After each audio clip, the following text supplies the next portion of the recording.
This program features live coverage of an African safari and may include animal kills and carcasses. Viewer discretion is advised. Well, it was about to be an intimate, cute bonding moment between a little baby in impala and its mother to start our afternoon safari, but I think the little one hit its mom a little too hard when trying to suckle, and that's caused mom to walk off a little bit. But it is beautiful conditions this afternoon. There's a blue sky, there's a nice cool breeze, and so really good for us to be out and about. Steve and I are going to be on the search for all kinds of things here in Djuma. We're going to be bumbling to try and see if we can catch up with some ellies and buffalo to start with, and then lions and leopards later on. The conditions certainly lend themselves to starting with the herbivores like these impalas, and then moving on up to the carnivores a little bit later as it gets cooler. So we hope that you're all ready for this, your very own live African safari.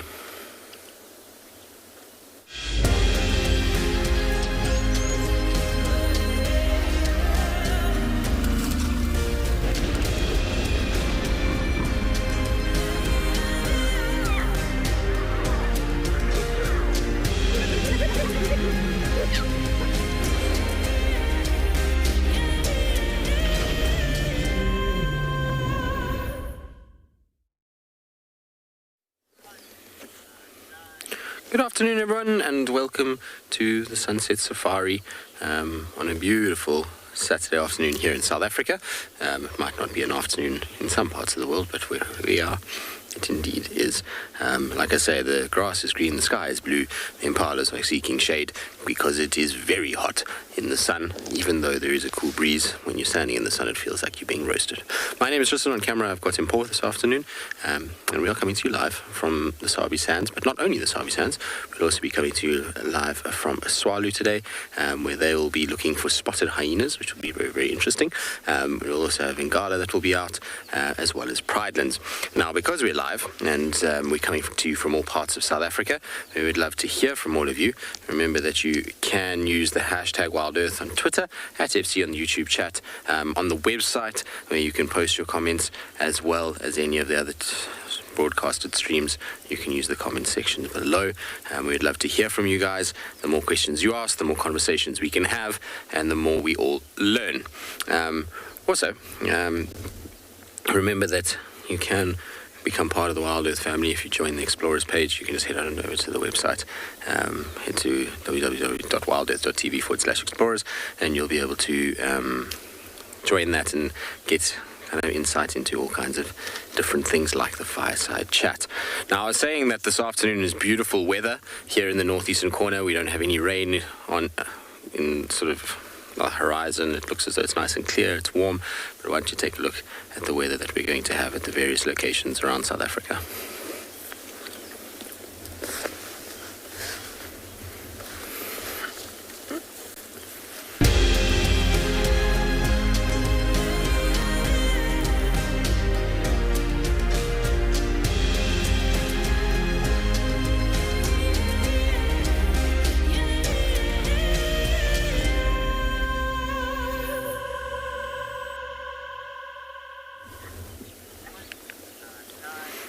Well, it seems like it's going to be beautiful weather across the board.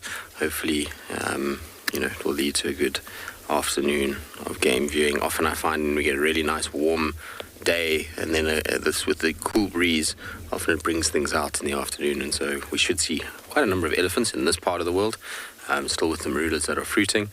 And then later on, there's lots to look forward to. This morning we had the Nkuhumas on Djuma. They unfortunately aren't in an area that's accessible with off-roading, but maybe by the evening they come out to start hunting. There was reports of a herd of buffalo that's around. There's tracks for the Talamatis right in the north west. We had 2 Nkuhuma lionesses on Chitwa. We had Tanya and Cub on Chitwa. So there's a lot to go and try and follow up on this afternoon. Hopefully we'll get lucky with some of them, and it will kind of work out for us. These impalas are always nice to stop with. They, you can see, are enjoying some shade, particularly this impala in the foreground. It's kind of got its ears pinned back, and it's just sort of sitting there with the breeze blowing in its face. It's almost like when it's hot and you go and stand in front of a fan or an aircon.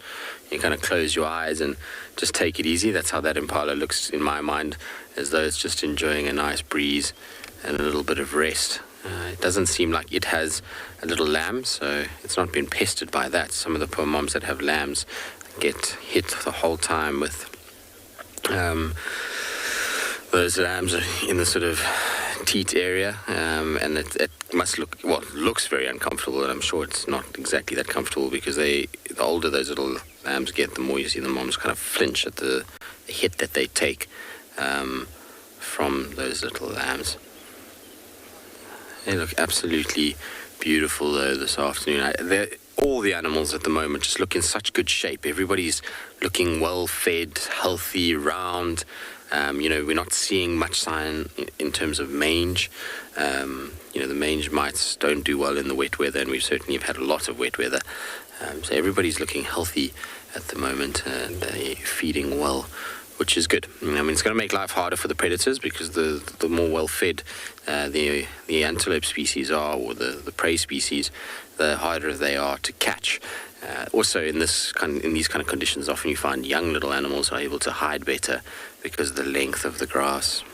So you find prey numbers should start increasing thanks to the weather that we've had this summer, and actually even last summer. All right, it's not just me out here. As I said, Steve is also on Djuma.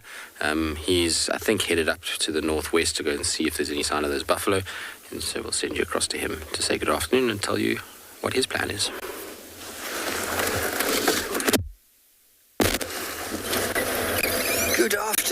Good afternoon, everybody. Welcome on board my vehicle as we move from shady spot to shady spot. My name is Steve Falcon. We're joined by The Entertainment on camera. And indeed, we are always and thoroughly excited to have you with us this afternoon. Now, buffalo arrived in sometime this afternoon. They went across for till access. Let me show you on the map, shall we? Okay, we had buffalo coming in here, straight across up towards Sydney's Dam, and they've come straight back again, and they're now here somewhere. So we're just over here, and we're going to have a look where they've come out. They're either going to come out on Aubrey's Road, or they're in the block. And what's nice is that we're on a crest, so there's a very good chance we might be able to actually find some off-road driving access. But what's exciting about buffalo being on the property is that they're here to mow the lawn. I was talking about the garden service. Not everybody, they've arrived. But the good thing about buffaloes arriving is also the amount of food that they provide for our lions. So they're in here. If they don't come out, we will find them. They are, in all honest opinion, the easiest of the big five to track down. And if I don't find them, then I can go home with my tail between my legs. But I will. They're in there. I didn't want to go missioning from the start. They might have gone further than we think, but they normally have activity hours where they drink and then go bed down, so I'm pretty sure they're quite close. But we couldn't smell them, and we couldn't hear them, and we couldn't hear the ox peck. So I'm just going to go around and just double check that they haven't crossed, because if they have, then I'll have wasted my time hanging out over there. So exciting times. But if you missed the show this morning, we did manage to track down. Jasmine, you want to see a buffalo wallowing in the mud? Well, we left that grumpy old fellow. He was at Sydney's Dam just now on his own, the same grumpy old fellow we saw this morning. And the herd came and drank and said hi and then left him there. So he clearly isn't in the mood for hanging out with any other buffalo. But, he's retired. So we've left him, but if need be, we can go back there and have a look at him. He was looking very upset with life this morning. But we did track down the Unkuhuma Pride this morning, but they are not going to be at all visible. But we'll track down these buffalo, and then from there we'll see what the lions are doing. They're in the middle of a block, no off-roading there. The access is way too saturated. But you never know, they might come out a bit later, or elephants might go in and chase them out. These things do happen. Or they might find they want to drink from Chelapan rather than the muddy wallow, which I would prefer to drink from Chelapan than the muddy wallow. A couple of the cubs were born in Chelapan. So back to the roots. So I think we're going very, very far around, but this is the road. If they don't cross this, then they're in there for sure. And then we go find them. Okay.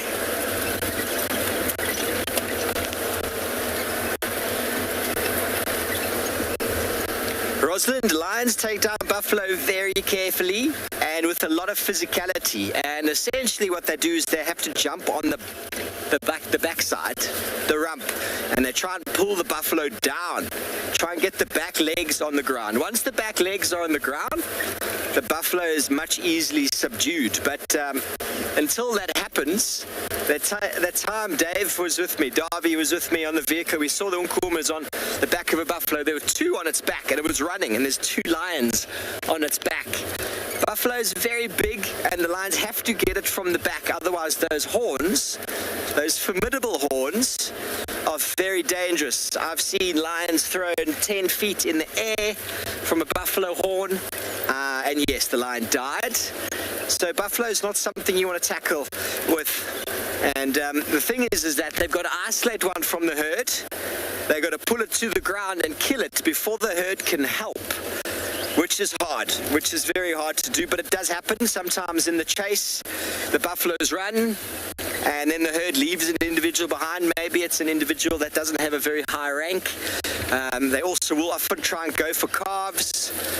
Sometimes they'll pull a calf down, and while they're trying to kill it, the herd keeps coming back and keeps coming back, and they might even push the lions off the calf, but by that stage they might even have killed it, which means that them pushing the lions off, the buffalo can't get up again. But I've seen buffalo survive quite tragic lion attacks and come out with a few scars and a few very cool stories for their friends. You see this over here and this over here? That was from the lion bride. Okay, so this is a very nice game path over here. This game path goes directly towards Sydney's Dam up in the north. This is a path that we often follow for our lion and elephant, as well as rhinoceros. And there's actually rhino right there, rhino track dragging. There's a double rhino track right here. There's often a big one animals will pass through. So if I walk that would take me straight out to the northwestern corner. But I'm not going to walk it right now. We're going to just drive around a bit more, see if we can smell them. We often can hear the telltale signs of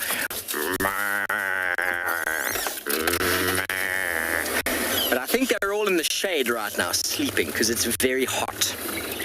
Isn't it, Theo? It's cooking. Even when we stop for a moment in the sun like that, it's like... Okay, very good. Well, I'm going to send you back on down to Tristan and see what he's getting up to.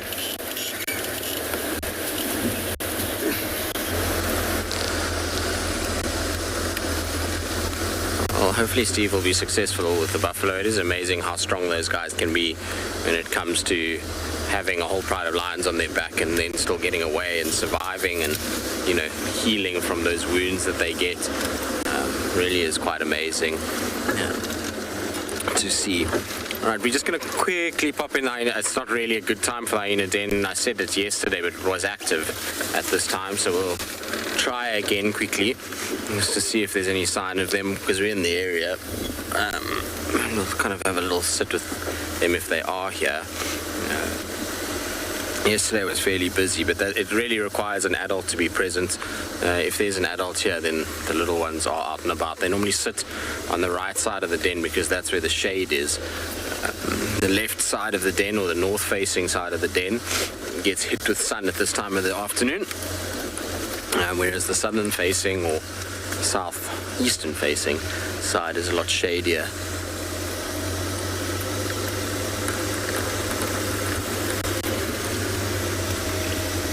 Don't see any sign of them yet. Like I said, I'll be surprised if they're very active again like they were yesterday. Yesterday was a bit of a surprise to have them out at this time of the day. And remember, like I say, is if it's not for the adults being around, you're not going to see much of them. And this morning, what was interesting is where the lions had walked, there was hyena tracks everywhere, and the lions are not far from here. They maybe about 200 meters into the block. So maybe hyenas are on lion duty as opposed to den duty, where noises will be made by cubs. There's nobody out this afternoon.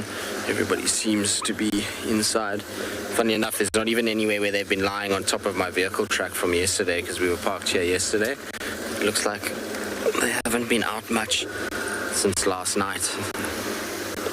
There's a lot more tracks yesterday here than there are today. All right, so we did come past just to have a little quick look. Like I say, this isn't typically hyena time. Early mornings, I find, for hyena dens are really the best. That's when you get the most action, because often there's a carcass that's been dragged there. There's, you know, the females coming back after a day of looking around, and they check and see if there's anything. So mornings for me typically are the best hyena viewing times at the den. Abigail, do I have a favorite hyena? In this clan, or just in clans in general? This clan, I would say probably, I like Corky and Intima. Intima just because she kind of came out pretty much when I started, so I feel like I've kind of been here with her whole way, which is quite interesting. It's just a weird concept to be kind of part of hyena's life, or watching hyena grow over the years. I mean, it's not like I spend a lot of time with hyenas. It's not really much opportunity to spend a lot of time with hyenas. The girls typically are on it all the time, so I've kind of taken a step back from them in a lot of respects. But Intima and Corky, I mean, Corky just because she seems to just be the ever-living. She can just take punishment all the time and somehow manages to survive. I don't know how she does it. Any hyena that can escape brush of death with the male lion, where he's actually physically got hold of her and biting her, I'll take my hat off to, because that's no mean feat. So I think those two would be my favorites. I mean, Ruben's pretty cool in terms of her story, and from a fascinating dynamic point of view of how she rose from the bottom to the top, and seeing how she was getting bullied at one point to how she's now on top. Also, it's a pretty amazing story. So yeah, I think I would, but I think Corky and Intima would be mine. I used to like Pretty a lot. She was beautiful. She, as far as hyenas go, as the name would suggest, she really did have a beautiful, rich colored coat, perfect little features. She was actually a very cool looking hyena. So I used to like her a lot, but unfortunately we know that didn't end that well. Although you never know, maybe she didn't kind of have to worry too much. Maybe she didn't suffer too much. Well, I hope not. Often when hyenas get killed, it's a pretty gruesome way to go. They take a bit of a hammering. Alright, so nothing at Treehouse Dam either. I was hoping maybe we'd get some Ellies. It's a bit hot even for the Ellies, I think, in the sun. I think the Mulawati is going to be a much better bet. So while we go and scratch around, let's send you across to JP at Pridelands to say good afternoon.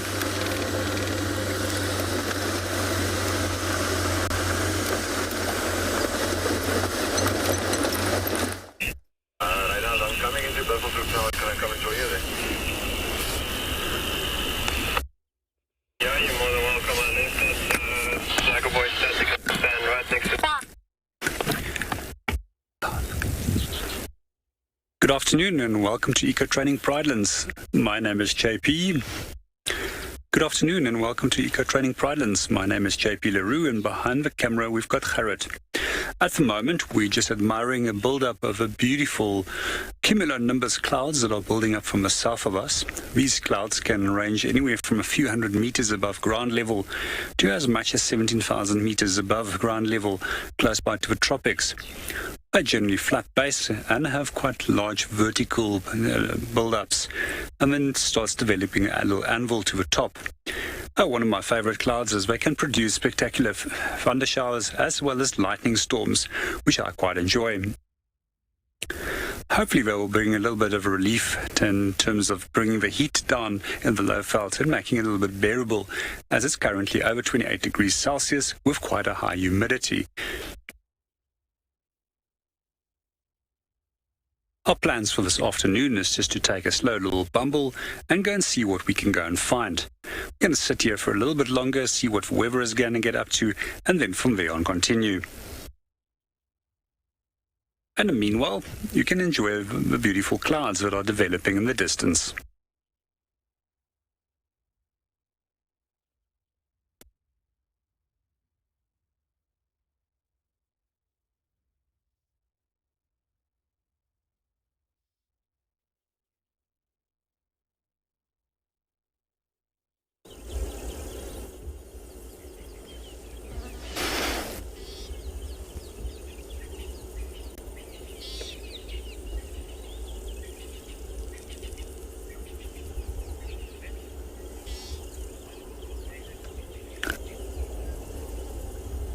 We're going to start continuing our journey, and in the meanwhile, we're going to hand you over to Carl and Swallow.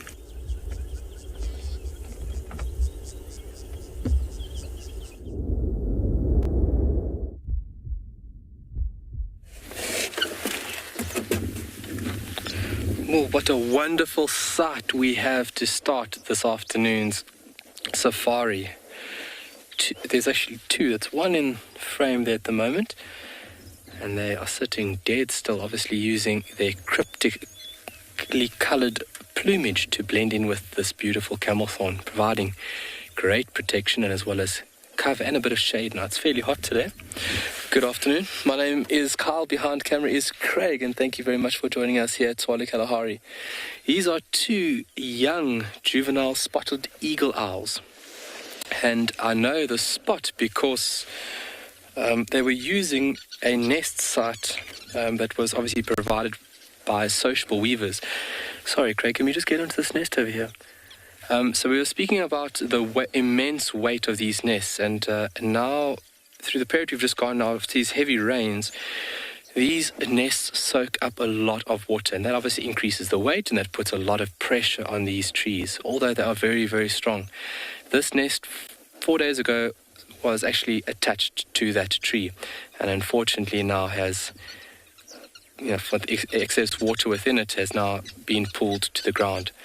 Birds will claim a bit of material from that nest on the ground and try and rebuild. You can see to the top there, they are starting a new section, and hopefully they'll rebuild quickly. But these spotted eagle owls found, the parents found the nest site on that sociable weaver nest. They found a wide range of nest sites, cliffs, buildings, even on the ground sometimes. And then here at Swallow, we find them quite a lot utilizing these sociable weaver nests. It is a perfect site to house and obviously rear these young developing chicks. You can see from their plumage, it's quite fluffy, very, very rugged and very tatty at the moment. And that's because they are losing their almost young coat, their nestling coat or their fledgling coat. And they're starting to develop juveniles onto adult feathers now.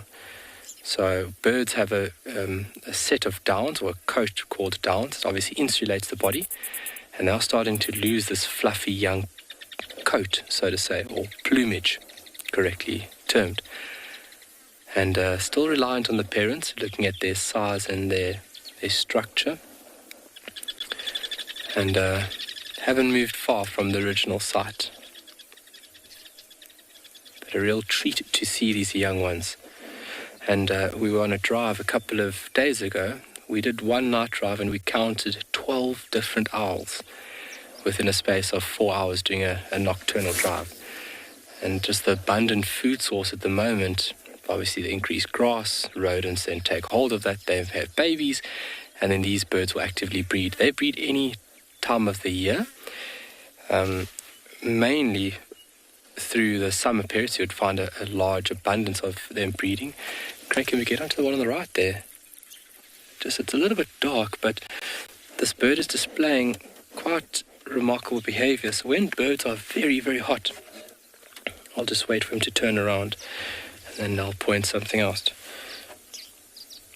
So all months except for March, they would not breed, and then all months of the year, these birds, if they have a suitable nest site, available prey, they will breed. Usually 1 to 2 eggs in a nest, but they can have larger clutches when available prey is at an abundance.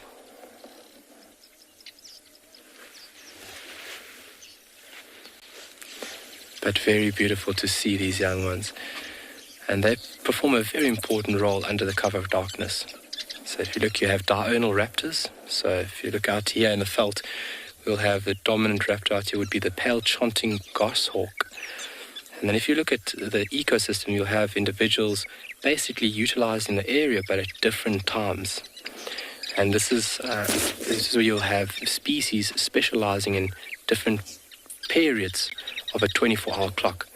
So the pale chanting goshawk focusing on a wide range of prey during the daytime, and then on the onset of darkness, these birds will then take over that role, and well adapted to that.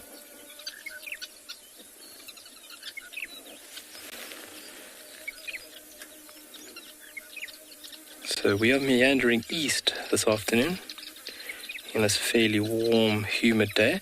Got quite a lot of cloud cover to the north and northeast of us.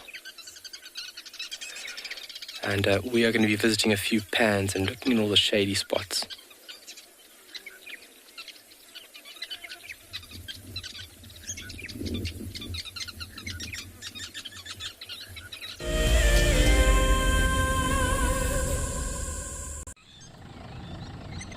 My favorite animal is a leopard, purely because I just think they are just the epitome of feline grace and power, and the way they can move about in any environment and remain hidden until they want to be seen, I just find incredibly intoxicating, and they're amazingly beautiful.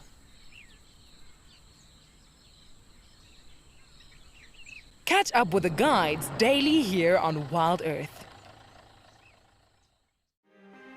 For the month of January 2021, we are offering a chance to win a unique Wild Earth expedition to the magnificent Tswalu Kalahari.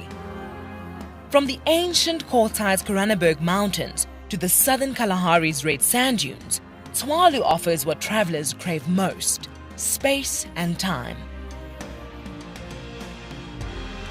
The winner will explore this landscape in a vehicle, on foot, or on horseback, with a chance to go behind the scenes with Wild Earth and of course meet the meerkats. The prize includes a 3-night stay for you and a friend at the luxury Motse Lodge, including flights from either Johannesburg or Cape Town. Open to all Wild Earth explorers who have signed up before the end of January 2021. Terms and conditions apply. If you love to watch Wild Earth, then we are inviting you to join our Explorers program. For a monthly subscription, you will have the opportunity to win fantastic Wild Earth expeditions, join our guides for a chat around the fire, receive weekly highlights from our shows, and much more. All the money will go to keeping these live safaris on air, which in turn allows us to escape into nature every single day. In a world full of upheaval, we all need a quiet and safe space to breathe. A place where anxiety and stress don't exist. A place where life carries on as normal. Escape to nature with Wild Earth.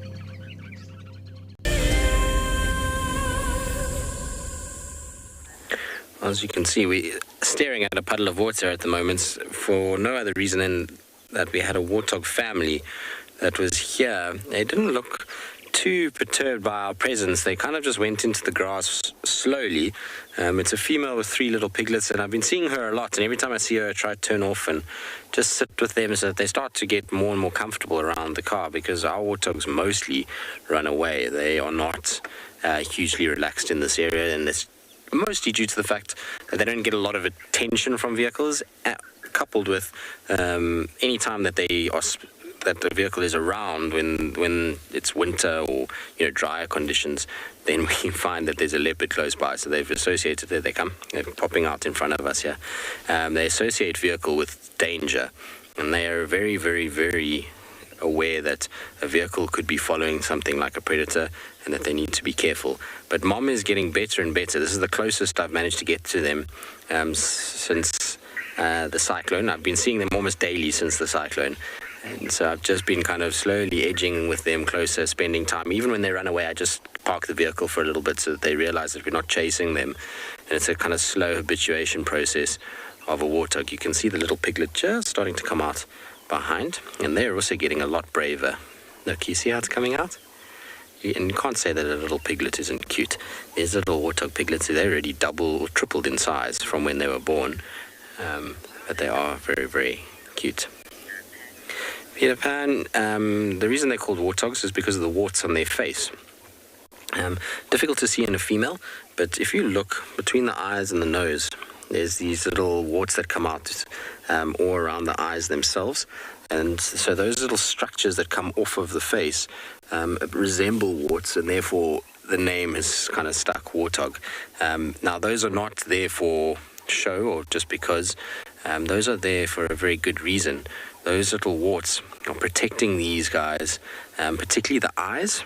So when they're fighting and the tusks are clashing, the eyes are protected by these two protruding little warts. And in the males, the extra set between the eyes and the nostrils are just also helping with, if those tusks slip, there's no kind of damage that's going to be done to the eye area. The warts will take the brunt of the damage. And you can't even see them in this long grass. They've come all the way to the left here. They are sort of coming to the point of that water. It was the last I saw them. I wonder if Mom will make an appearance at the water and they'll do a little wallow for us. No, I can see them moving now. They're at the base of that tall apple leaf in the background of the pan.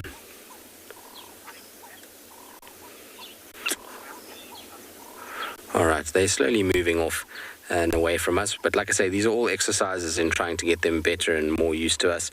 Eventually, they'll get to the point where they don't worry if we keep doing this every day. But talking about animals that aren't too worried, let's send you across to Steve. He's got a whole herd of them that generally don't care too much for the vehicles.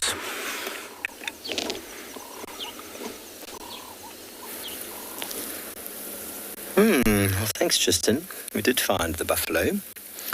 And they were quite close to where I initially had their tracks going in to this block. But we did do a big loop around to see if we could find them. But they didn't come out that other side. So we came back, and they weren't far away. They wouldn't have gone far. They had a drink. They would have gone and found the closest bit of shade possible.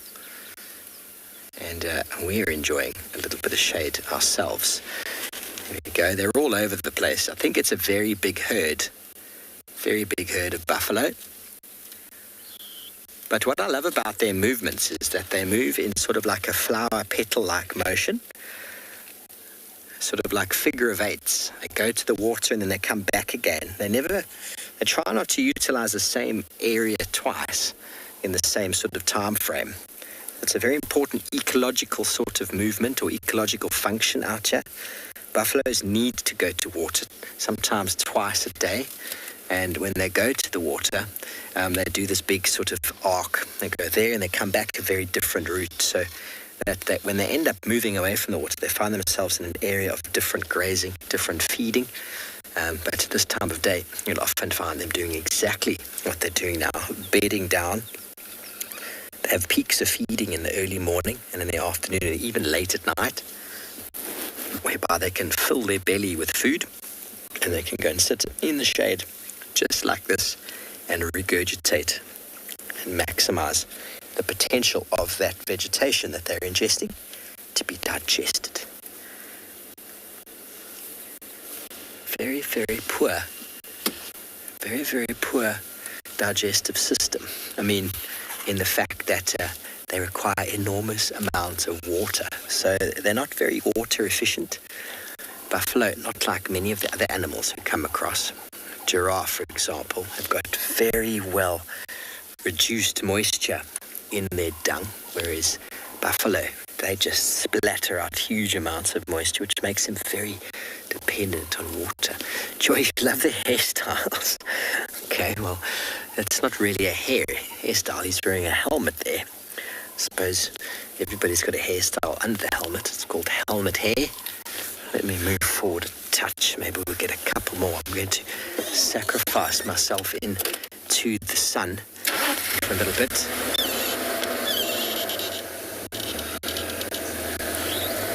Let's get this lady on the left here. She's got an interesting... Which one? You want to get him? There we go.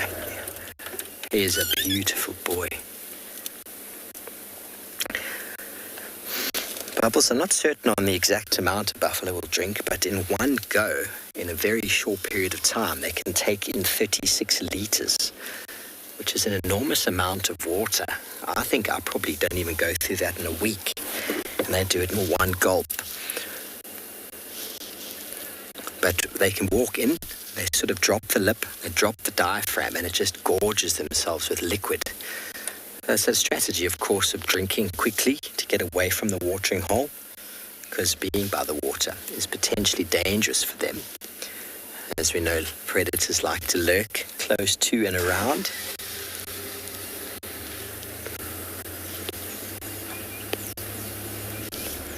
But these fellows are being very shy today, and it's understandable. It is very warm. Now I can go back again because they've moved back for us. I keep trying to get a facial shot. But it's hard to say how big this herd is. I think they are pretty decent in size. How's that, Theo? Good.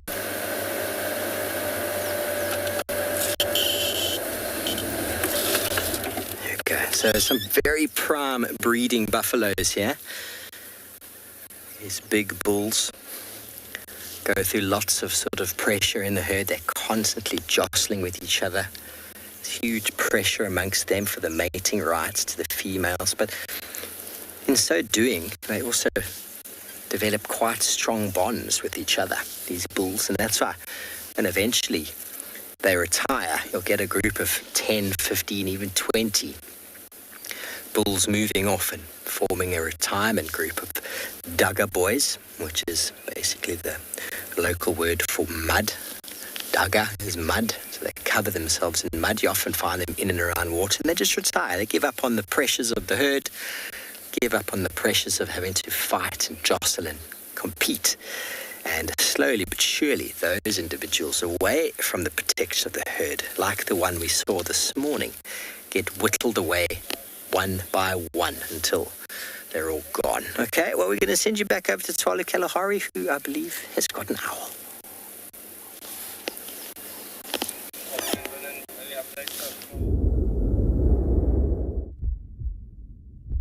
Well, we have found there is 3 young spotted eagle owls within this beautiful camel thorn. One does look a fairly bit darker than its siblings.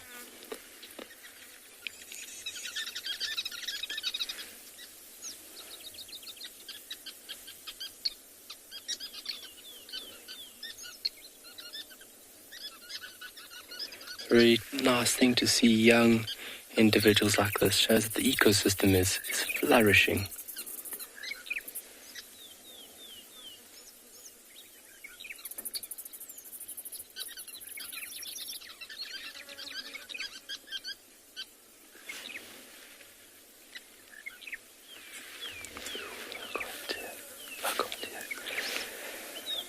Lovely to see, because you can see from the pattern and the coloration of the plumage of these birds, you can see how important that color scheme is. So when you're sitting and resting through the daylight hours, you don't want to be seen by other animals, other birds, because you'll be mobbed. Obviously, a very common behavior displayed by birds and other animals, mobbing. And that's to deter a predator such as this. So this cryptically colored scheme allows this bird to blend in to its resting site. And you can see just the general appearance of what you're seeing there is obviously the light shining through at different spots. There'll be shadows casted at different spots, and that cryptically colored plumage allows this bird just to blend in to that scheme of the camel thorn. They'll still be here for a couple of days.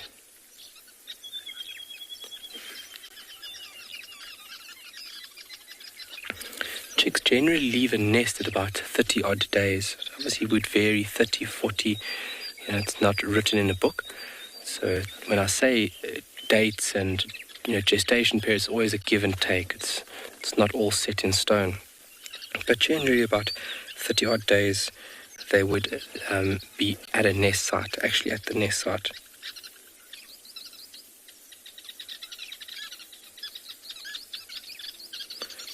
And then these guys would still stay around there 4 to 6 weeks around the site. Obviously still relying on the parents. And quite remarkable, busy talking about on the vehicle now. If you ever have an owl nesting near your house, it's remarkable. Take a look under the nest site. You would find these dark pellets. Obviously, once again, just being cautious with it. It is fecal matter. But these animals swallow prey whole. So when they receive a prey item from the parents, especially a little rodent, that's predominantly what they eat. In the younger stages, they eat rodents, they eat insects of various kinds, and then adults go for prey up to hair size, which is quite a large prey item. And obviously got the tools necessary, the talons and as well as the beak necessary to harness that prey. But when they capture small prey like a small rodent, they actually swallow the rodent whole. And the body will digest what it can. And then later the animal will then regurgitate a pellet. And this pellet actually is containing the full skeletal structure of that little rodent that bird has eaten. So you can dissolve all the stuff around it and then obviously clean it correctly. Obviously the right method and the correct protocol should be taken. And you can actually put that little skeleton back together. You'll have a complete skeleton of a little rodent. Julia, the eyes are incredible. And that's actually a way on how we ID this very abundant species. So if you look at spotted eagle owl, they are by far one of the most widely distributed owls in South Africa. There's another owl in South Africa that is referred to as the Cape eagle owl. It looks very similar to this, but the irises, the color around the actual pupil varies. So with spotted eagle owl, you'll find that the iris would be yellow. With your Cape eagle owl, the iris would be orange. A very easy way on how to ID it. I actually find it very tricky in the field under the cover of darkness to ID that of spotted and Cape. But just relying on the iris, it is a fairly effective tool or method by which one can ID it. And those huge eyes obviously set in those sockets. And that's where they use the ability of rotating that head 207 degrees, but then also bob their head. They don't have the ability to focus correctly, and that's why when they focus, they actually swivel and bob their head to allow the eyes to focus on a certain point correctly.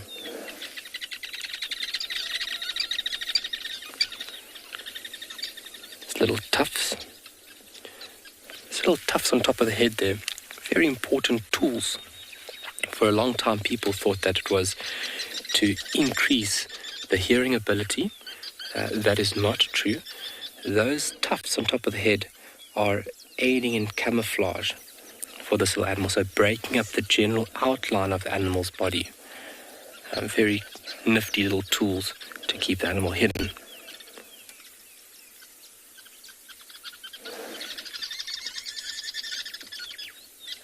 One focusing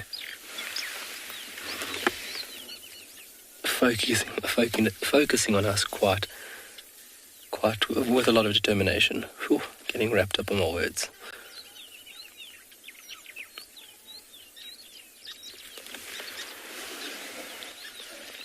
So from the plumage we can see they're not adults. And I'm almost sure that these individuals will still be relying on the parents.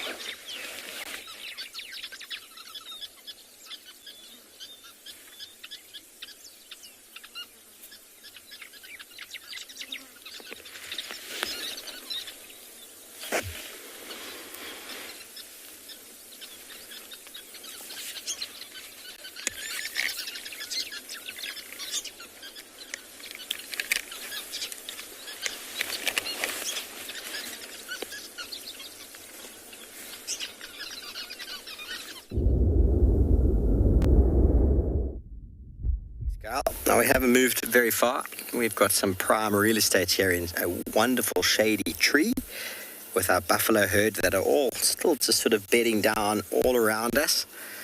What's wonderful is that we parked on the road, so we actually are doing...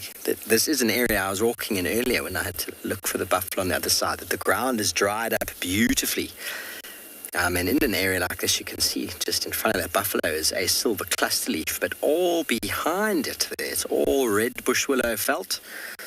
And red bush willows are characterized by the top slopes, the crests, the ridges of these areas. And so, for the most part, these areas will be the first ones to dry out. Obviously, where you see silver cluster leaves like what is in the front of frame there, always got to be quite careful because they are indicators of seep lines, but doesn't necessarily mean that there is water there. But this time of year, it's possible there could be some.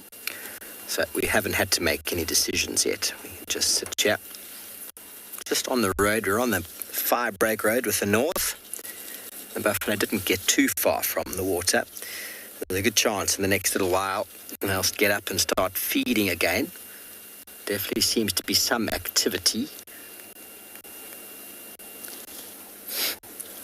Tony, I don't know how many calls they have. They definitely do make a lot of noise. But exactly how many different calls they make, there's the normal meh, which is a typical cow sound. And that is translated in so many different ways. There's also the bellow when they're getting attacked. There's a proper loud bellow that they make.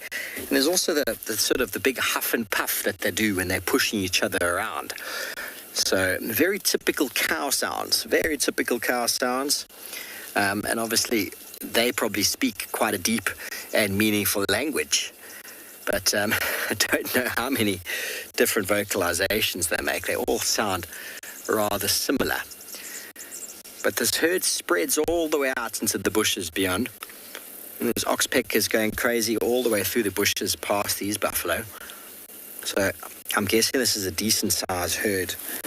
By the tracks and the amount of dung that they left on the road, it is a very good chance. And it amazes one how these animals can hide in these thickets. I mean, if we didn't see these from the road, we wouldn't have known they were here. There was some right next to the road, so we would have had to require a little bit of delving to have found them if they were a little bit further in. But thankfully, they weren't very hard to find at all. Normally not the case anyway.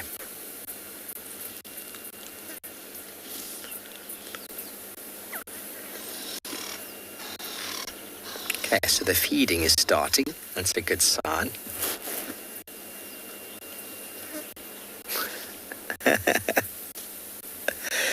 Hello, Kat. You want to know why buffalo stand motionless and stare at us intensely? Well, the general saying amongst guides is that you owe the buffalo money. That's the look that they give you.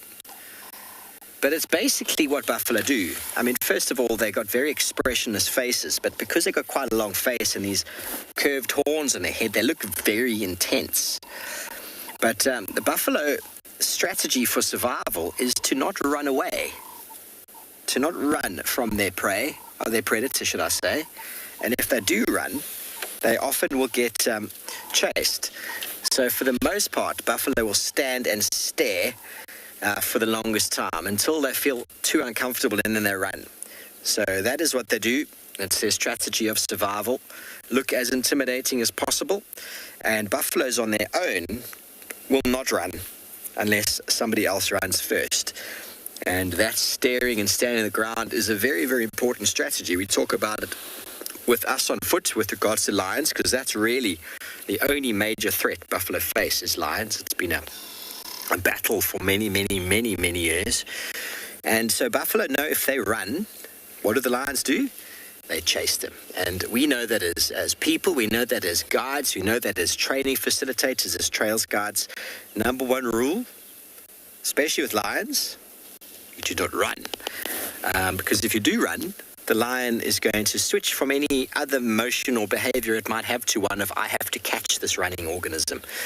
And I think buffalo have learned that as well, especially when they're in small groups and especially when they are big and old buffalo bulls, specifically on their own. They will not run until there's enough space, and then when they do run, they normally run uphill. Or if there are predators chasing them, they quite often will go into water, especially if they're slightly injured. But herds of buffalo are a little bit more skittish. And because they're in a herd, they feel like if I run, the lion will catch someone else. So they're much more prone to running than bulls are. Bulls generally stand the ground as a means of energy efficiency as well. They stand the ground, but herds, often bulls will come to the front and they'll defend the herd, moving forward. But invariably, they always run back again, move forward, run back again. But they love to do this stare. This calculating, look at you stare. I love it when they look at you and they've got some grass sticking out the side of the mouth and they're looking at you with that very, very crazy look of like, excuse me? You owe me money? It is quite fun.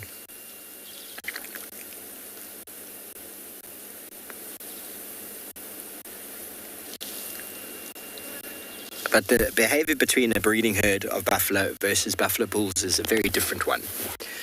Very, very different one. And I think lions behave quite differently with the two. But we will very likely see some activity this evening, or at least by tomorrow, of at least one of the prides nearby. I don't think that Telemates went too far. They were on the other side of Sydney's Dam into Manuleti, and they probably would smell this herd. They might come back in the night. The Nkuhuma Pride is a little bit further to the south, in the heart of Djuma. The tracks from this morning indicated that they definitely were interested in a giraffe that, well, was a bit too big and fast for them, and they didn't catch it. But they're definitely hungry. They walked some distance in the wet grass.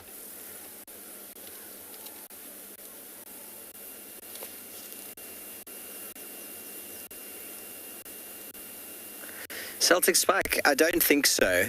The Cape buffalo, especially the ones we find here in the Kruger, are prone to TB, bovine tuberculosis, and so the milk wouldn't be suitable for human consumption.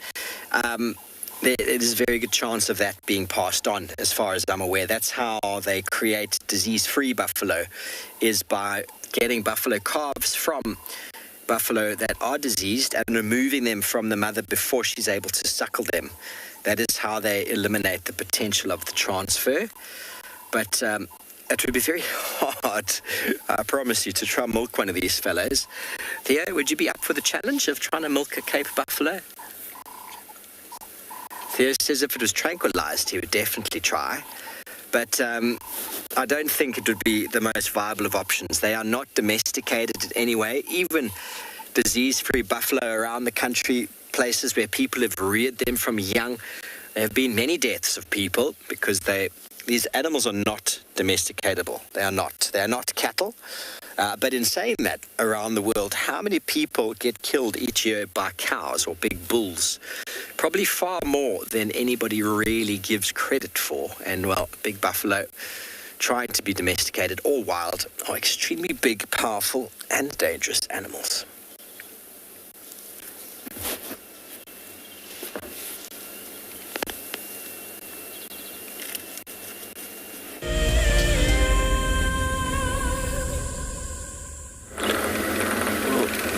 Just gotten onto Chitra now, so we're going to try and scratch where we had Tandy and the cub, see if we can get a view of them from this side of the riverbed where we kind of left them. There's a monitor. Sorry, monitor lizard.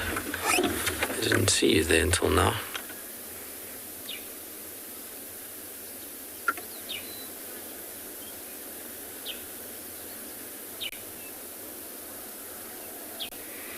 Just crossing the road. Lots of these guys around this area because of the dam on Chitwa. You see them pretty much everywhere. And that was fairly pleasant. Nice little surprise coming down the road. You find like Tandy's cub now will be of the age where that will start being of interest is a monitor lizard. He'll start finding them quite intriguing to mess around with and to play. They'll be able to probably keep him at bay for now with a strong whip of the tail or a little bit of a bite on his nose, but eventually he'll figure it out. And as a youngster, when he gets separated from his mom, you'll find he'll eat the odd one of those as life starts to kind of become harder for him. I just wanted to scan here on these rocks quickly just to see if there's any sign of these two. Get my binos out.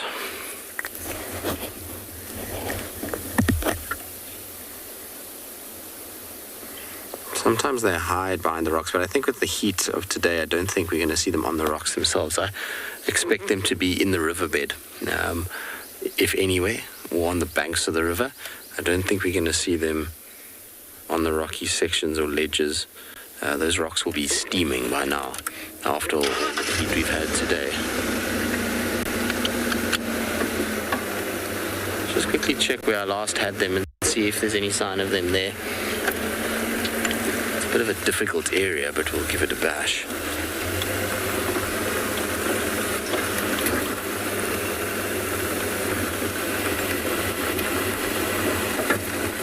Alright, well, we're going to try and find them. Hopefully one of them will pop their heads up as we go through this long grass.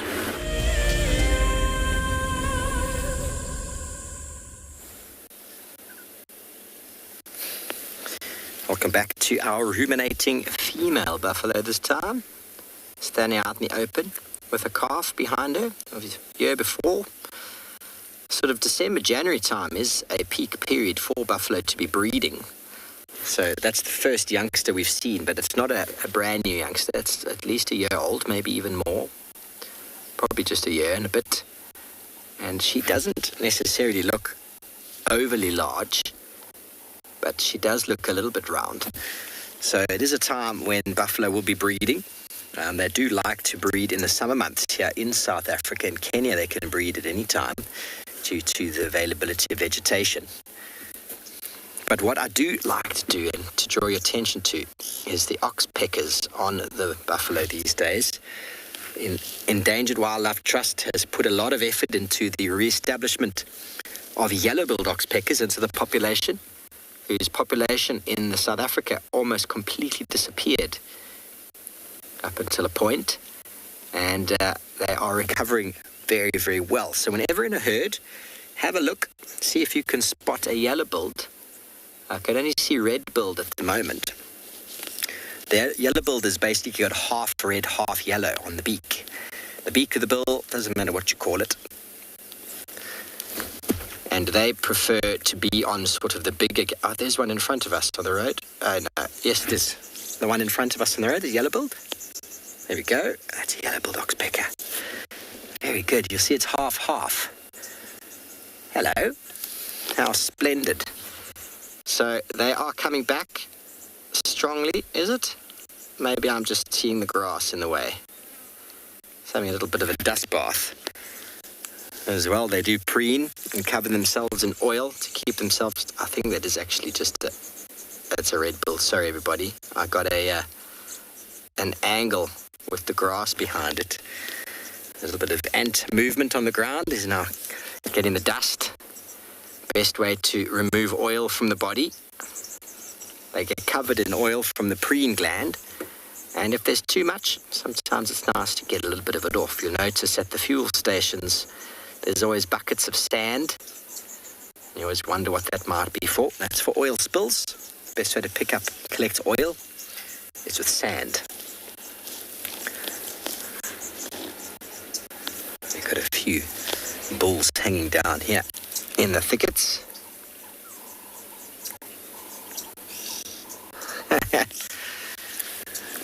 Ben, age 6, has finally asked me the most awesome question. That means I'm going to be able to delve into my box of tricks and show you a foot. Now, I've acquired a few feet, Ben, of birds that have been killed by all sorts of different means. I haven't killed any of these birds. But oxpeckers have got an interesting foot structure. We call it zygodactyl. I know that's a very, very big word, but don't worry, it's not a difficult word to remember. You don't have to remember zygodactyl. But what it means is 2 toes forward, 2 toes back. So woodpeckers, as well as oxpeckers, barbets, and quite a number of birds have got this type of foot structure. Now, this is the barbet that got killed, and Trishala dissected this barbet, and here you can see his toes. Can you see there's 2 forward and 2 back? Look at those claws on there. So with that structure, zygodactyl, 2 forward and 2 back, it's for clinging and climbing. And the oxpecker's got a very similar type of foot to that. A lot smaller. This is for the crested barbet, but the oxpecker's got a very similar. So look at that. It almost looks very sort of dinosaurish, doesn't it? So with those type of feet, it's very easy for them to hold on. They've got 2 of them, bear in mind. So it's very, very hard to fall off. So that's why I say it would be quite interesting having an oxpecker jumping around on your body, because those claws, probably a little bit annoying, I'd say. This is for holding on to wood, which woodpeckers and barbets need. Oxpeckers hold on to fur, so they don't need to be as sharp. So I've got a couple of feet in my repertoire of birds I've found over the years and have acquired from very legal and very ethical sources. It's just like collecting animal skulls for educational purposes. I'm not going out there and murdering animals so that we can see them. These are animals that have naturally died. And I think Trishala actually dissected that barbet on the show, didn't she? But this is a beautiful foot. So there we go, Ben, age 6. That is the type of foot that the oxpecker uses. And so if it holds on, you see the purchase power that it'll have, especially if it clamps down on both. It'll clamp down and hold on. It's got both feet. And that's actually quite painful in our pool. So there's no way it's going to slip off. So that's how they do it. And I hope that was educational. That is just the one type of foot structure. We can show you a few more as we go around. But maybe let's just move up slightly here and get another look at these buffalo. The clouds are pulling in, which is wonderful.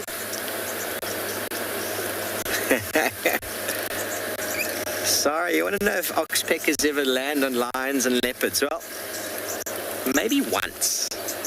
It's not something they will repeat.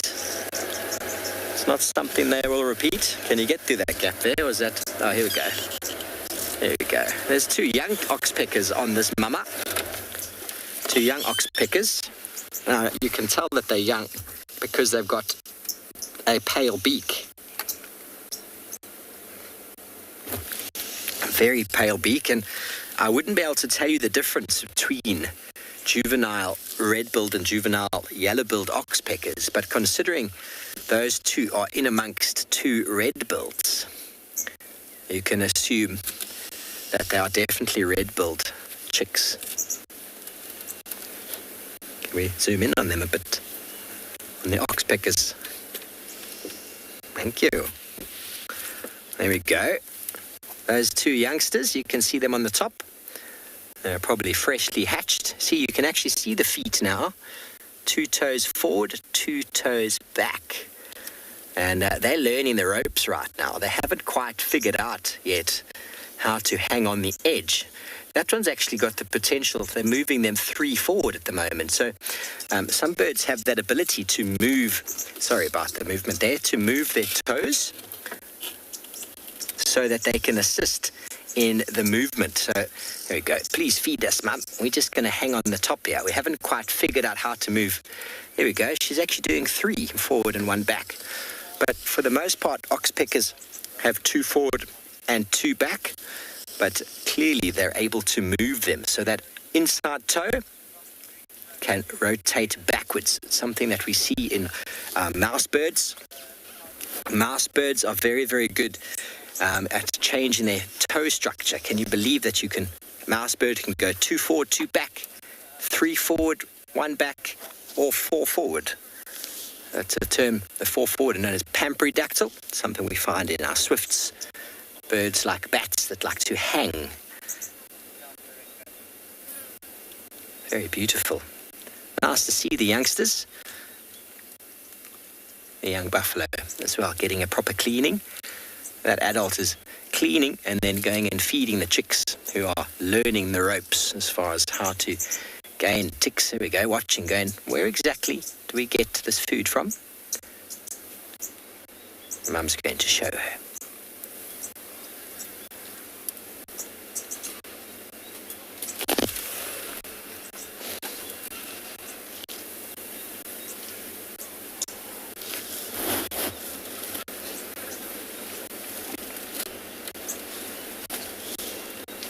Sugar bits, they don't need to go too far, but generally oxpeckers will roost or nest within sort of reach of water.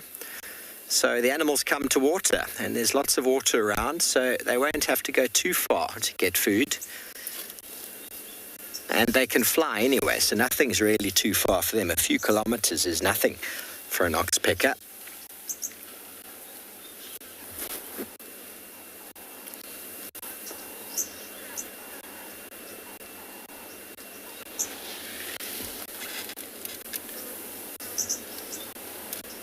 Three forward, one back at the moment. That is generally a normal foot structure for most birds. 3 forward, 1 back. Find it in all of the perching birds or songbirds. 3 forward, 1 back.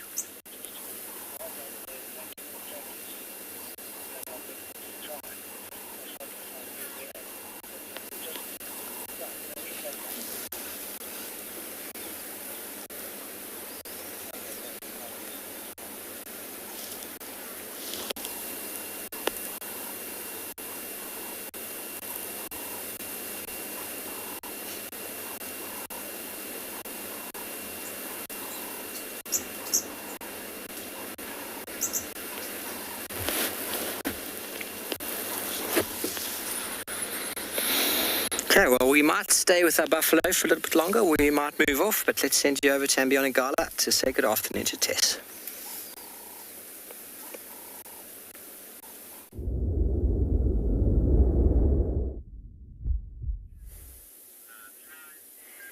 Good afternoon, everybody, and welcome to and Beyond Ngala, where we have a seriously large bank of clouds building into a storm, and it is dark blue today with a beautiful landscape in front of me at the moment. My name is Tessa. I'm going to be your guide this afternoon here at And Beyond Ngala on your safari, and behind the camera we have Sebastian today, and we are expecting a little bit of rain, as you can tell. So unfortunately at the moment this does mean that with the weather coming in, we don't actually know how much longer we're going to stay dry for. But it is really good for the animals, it's really good for the predators today. And so that's actually what I am looking for. I'm looking for the Birmingham Pride, the Ross males, and hopefully I get to show them to you. But it's very interesting to see how different the sky looks today. Everywhere that you look is a different type of cloud and a cloud formation. And we have definitely got some rain building. We had a ridiculously hot day today. Well over 30 degrees Celsius, and it is in fact still very hot out. And there's a little bit of humidity building now as well because of the moisture in the air with these clouds building up.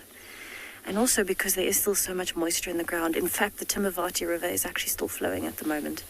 And it's almost going on a week now, which is quite amazing. It's the first time ever for me anyway, and I think the first time in a long time here at And Beyond Ngala. What I'm actually going to do, I'm going to keep driving. We're going to go towards the storm, which seems a little scary, but hopefully we don't get too wet anytime soon. And I am going to try my best to find you some lions today. So fingers crossed, wish me luck. Let's hope it works. They have been a bit scarce today. But it is quite a beautiful day, and I'm hoping, because it is nice and cool, if we do find lions, that they'll at least be a bit more active and not only catnapping.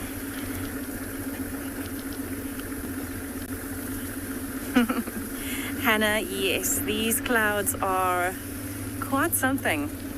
It's actually a little intimidating to kind of see how dark they are at the moment in front of me. And it's quite strange because everywhere else today there was completely blue sky. And yet to look at that I'm driving into at the moment, it's a little terrifying to think that we might get completely flash flooded out here a little later. Try to say that fast. Wow.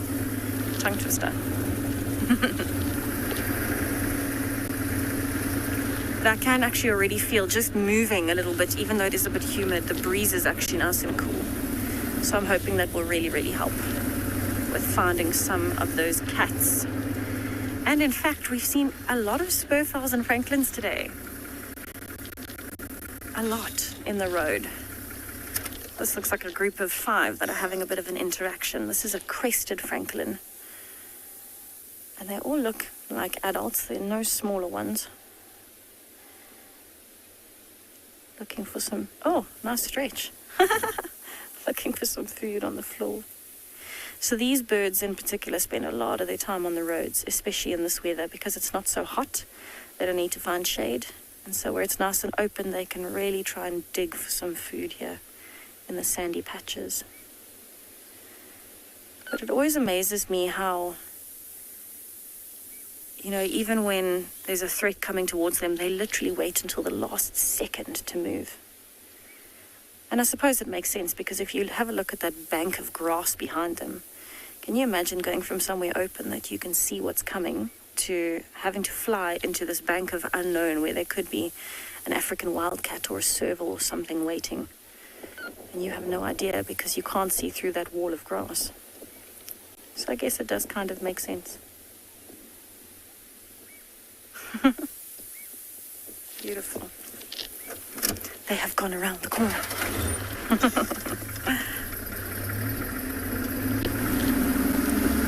I actually saw the tiniest franklin babies I've ever seen in my life today. They were like this big. Literally this big. It was amazing. But I'm going to send you over to Tristan. He seems to have found a cat. So good luck over there.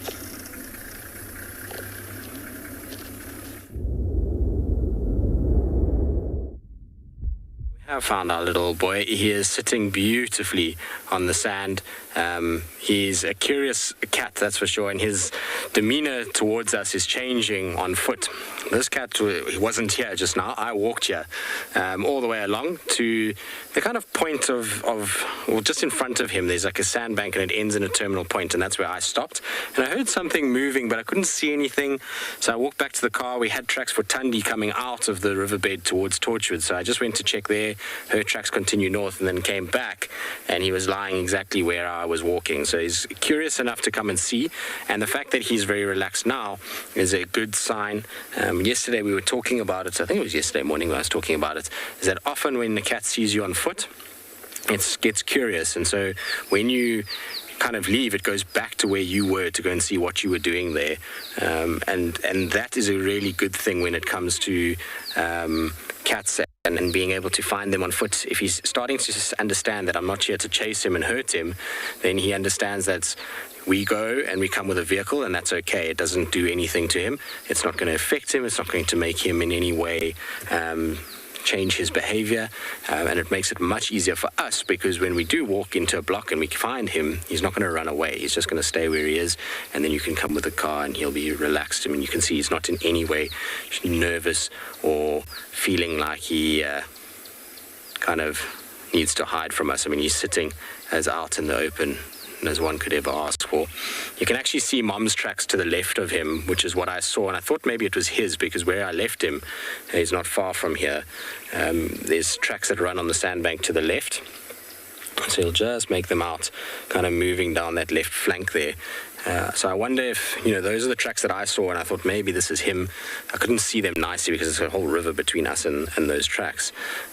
But evidently it's Mom, and he is still here. And she's gone, like I say, much further north into Torchwood, up towards First Rock is where she's heading, and he has stayed behind, which is pretty typical.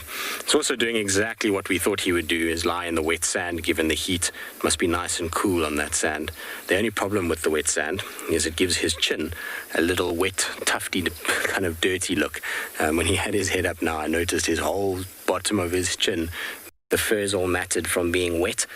He obviously has been lying with his face in the water itself. It's a cool sight, though, with the water flowing past, isn't it? It's not something we see at Djuma a lot, because we don't really have rivers, so we don't often see moving water next to our cats. This is quite a treat to have a flowing Mulawanini and a leopard in it. Incredible. Isn't it also amazing how attentive Thandi is as a mother? You know, the day before the cyclone hits, in fact, that evening, he was right where he is now, just a little bit south of this, in this riverbed. The cyclone came along, this whole thing flooded, so where I'm sitting right now, I would have been underwater, and so would he. She moved this cub all the way to First Rock, where he was during the cyclone. First Rock is much higher. It's a nice big rocky dry outcrop, means that they can get out of the way of these raging torrents, and as soon as it calms back down again, she brings him back to where, you know, it's comfortable and where she likes to leave him. It's amazing kind of mother display from Thandi. She's very good at working out where she needs to move her cubs in order to keep them as safe as possible. I'm always fascinated at how she does it, and the time when she moved Tlalamba around to avoid Hukumuri is still one of the most fascinating insights into the life of a leopardess that I think I've ever had. It was incredible to watch her go about her business, the way that she kind of was ahead of Hukumuri in every move. He would take one step and she would kind of take two, and she would always just be ahead of the curve.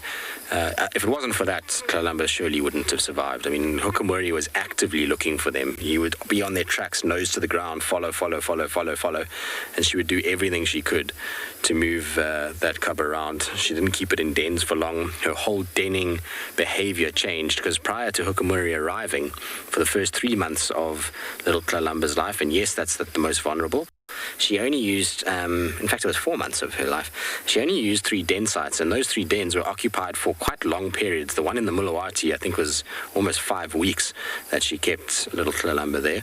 But as soon as Hukumuri arrived, the den sites would change every 2 to 3 days. She would be moving it to the next den, and sometimes even daily.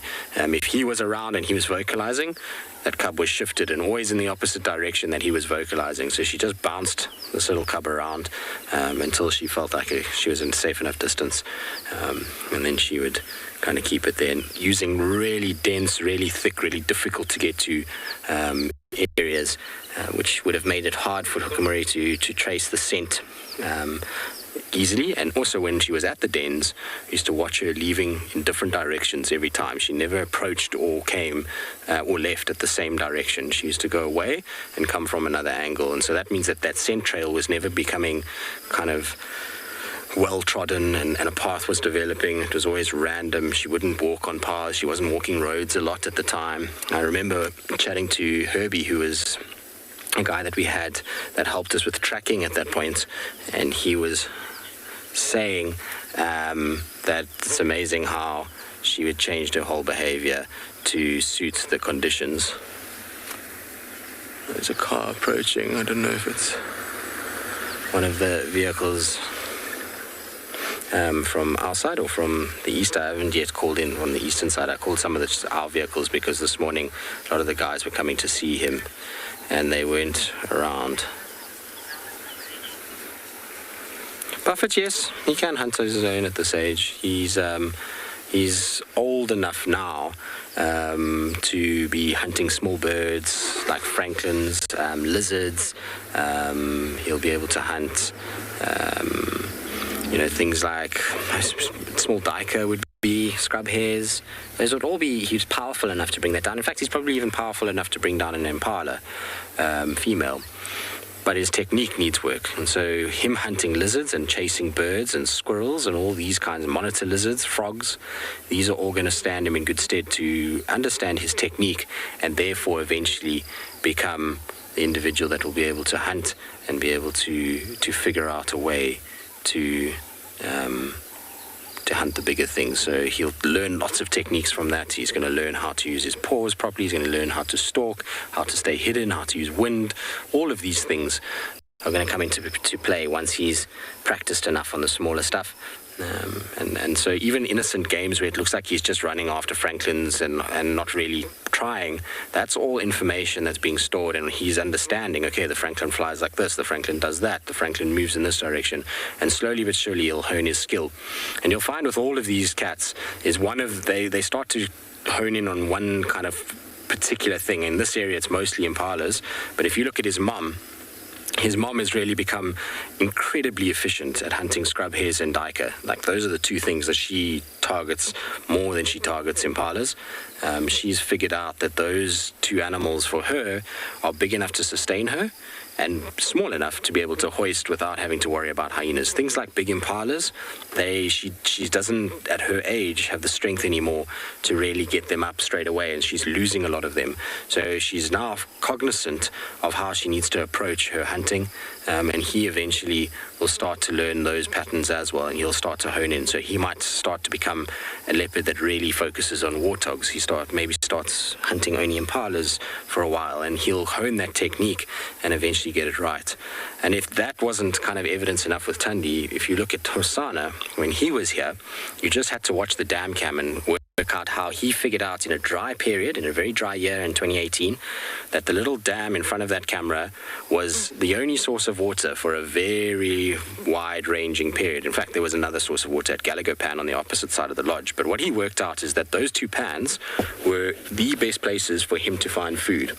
And he worked out that he could sit and wait there and be patient, and sometimes he would sit there for days on end, and eventually something will come down to drink, and he'd have his opportunity to chase. And he hunted many things at that dam. I mean, we know he caught a few duiker, we know he caught impala there, we know he chased a nyala and almost killed it there. So he started to work out, okay, this is the best pattern for me at age, and he'll then kind of grew from there. So this little guy is going to have the same thing. He's going to start to understand where to go, what to do, how to hunt, and what to hunt, and that will all start developing from now, and within 6 months from now he'll be pretty good at catching quite a number of animals, which will be pretty cool. Anyway, we'll sit with him for the afternoon. It's incredibly humid in this drainage line. I'm sure he's happy on his cool sand, but it'll be well worth spending the time with him this afternoon.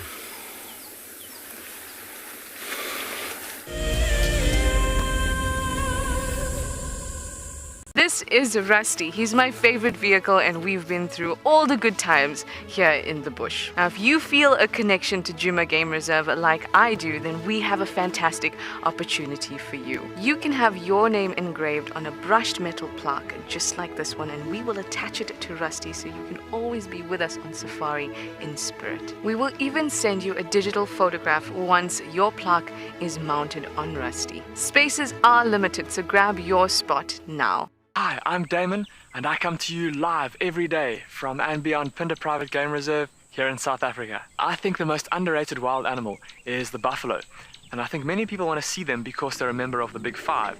But then once it's ticked off the list, it's on to go and look for things like big cats or herds of elephants. It's quite a sensory overload, taking in their smell and the sounds of them moving around you. Catch up with the guides daily here on Wild Earth. My name is Taylor McCurdy, and I work for Eco Training. I love hearing from all of the viewers. However, I particularly enjoy those of you who have been watching for a few years. Your questions are just so advanced, and they really get me thinking. If you'd like to ask a question on Wild Earth, you need to register on our website. Once you've done that, head to the live safari page and submit your questions below the live feed. Do you dream of traveling to a far-flung wilderness location where life continues as normal? A place where you can escape to nature and breathe. If you become a Wild Earth explorer, then this could soon become a reality. Subscribe today and stand a chance to win regular travel prizes. Wild Earth Explorers, it's in your nature. This is a battle of two great carnivores of the African wilderness. Whew. Whoa! You don't want to be under those jaws. Definitely, this round goes to the lion. Look at that. Fantastic. Expect the unexpected here on Wild Earth.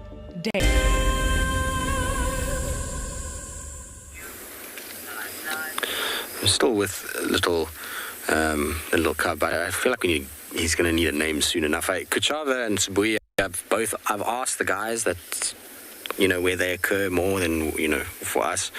And I haven't heard anything yet. I think it's, because so few ranges on the ground and, with the cyclone and everything else, I don't think really everyone's been that focused on the naming of cubs. It's a really difficult time at the moment for a lot of guides. They are having a tough time of it with very few guests that are coming through the camps now because the Christmas rush has kind of was finished in the South African market, and obviously overseas travel, as we all know, is tricky at the moment. So I think those guys have got more on their plate to worry about than a leopard name at this stage. But they did say to me that they will figure it out.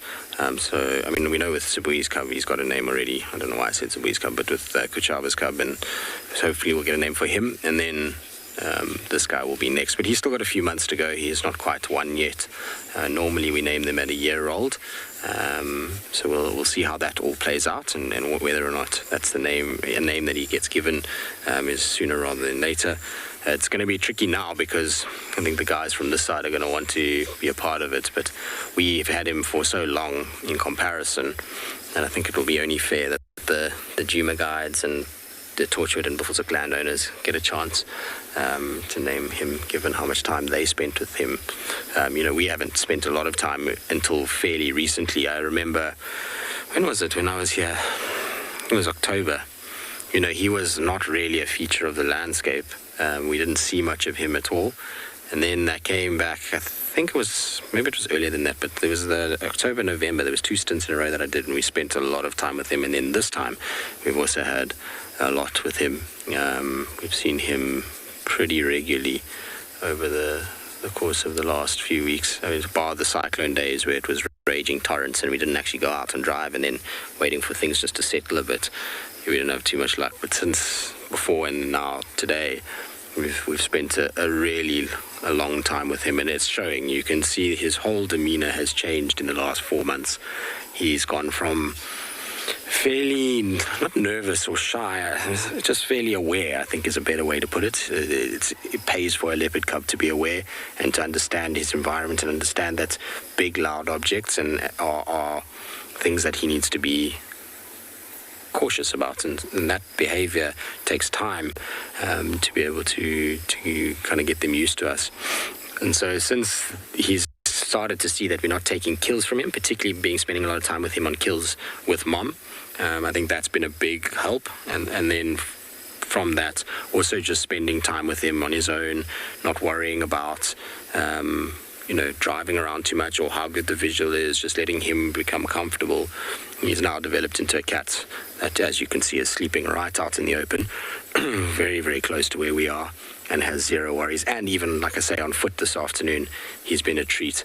The distance from where I was standing to where he is now, to give you an idea, that is, I reckon, maybe 10 meters, 8 to 10 meters. So he's really hasn't, he's was obviously clearly right here and then just saw me and came out to investigate. But if you look, I'll put my kind of finger, I was standing right there, and it's very close, that kind of distance. And like I said, we heard something move in these bushes here, but I saw 2 doves kind of fly off and thought maybe it was them just getting caught up in the bushes a little bit. Clearly it wasn't. Clearly it was a leopard. I also thought if it was him, I didn't want to actually spend too much time here. I was going to just move out and then he'll come out to investigate. It's a common practice when you have a little leopard cub around by himself. They get very curious.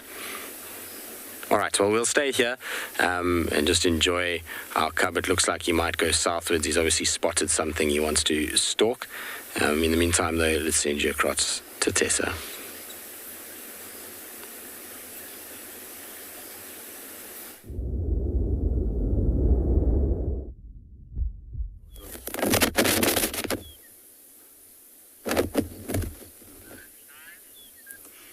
Welcome back to And Beyond Ngala, everybody. So I have found the very lazy Ross males that seem to have eaten a very big meal.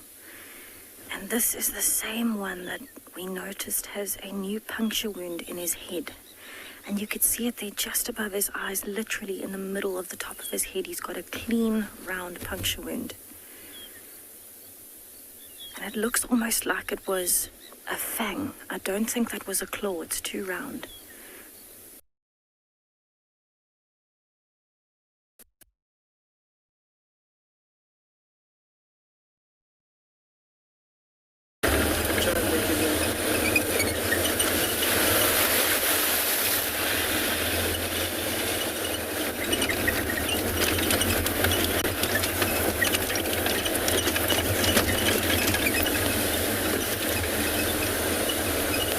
Sorry about that technical difficulty there, everybody. We have left our buffalo. I was just following up on some vulture activity, but didn't find anything.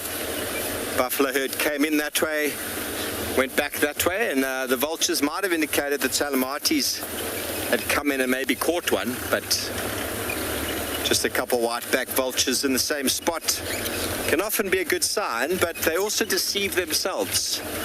A white-backed vulture will see another white-backed vulture, and then they all get there. And then suddenly they're there, and they're like, oh, it cost us energy to get here. We might as well just wait until the Thurbals come back again. Okay, well, we're going to send you back over to Tristan, who's found, or still is, with the little young boy.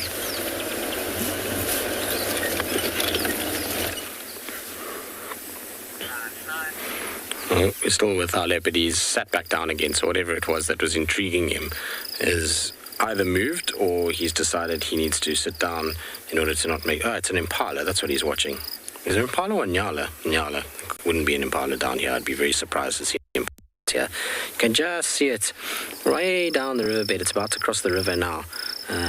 In the distance, it's far down. It's not a close thing. It's not like it's going to be right on top of him, and the chances of him even getting anywhere near that nyala, given the openness of this riverbed, is not great, unless the nyala kind of cuts behind. There's a fallen over tree there, and the nyala's going behind that. That might give him an opportunity to sneak along. And we were talking just now about whether he's hunting, but you can see the instinct is there, isn't it? And as soon as he spotted that, he was up, he was watching, he's turned, he knew that if he stayed standing with the nyala there, he's going to get spotted, so he's gone back down again to try and just kind of keep himself as low a profile as possible. And if the nyala's head turned towards him, you'd find he'd put his head right down to try and camouflage as much as possible. I wonder if he's not just sitting and waiting to see if more of them come, because generally nyalas are not on their own, especially female nyala, which is what I saw. They often are accompanied by others. Maybe he's just watching. I can just see the white tip of the tail of the nyala wagging behind that bush.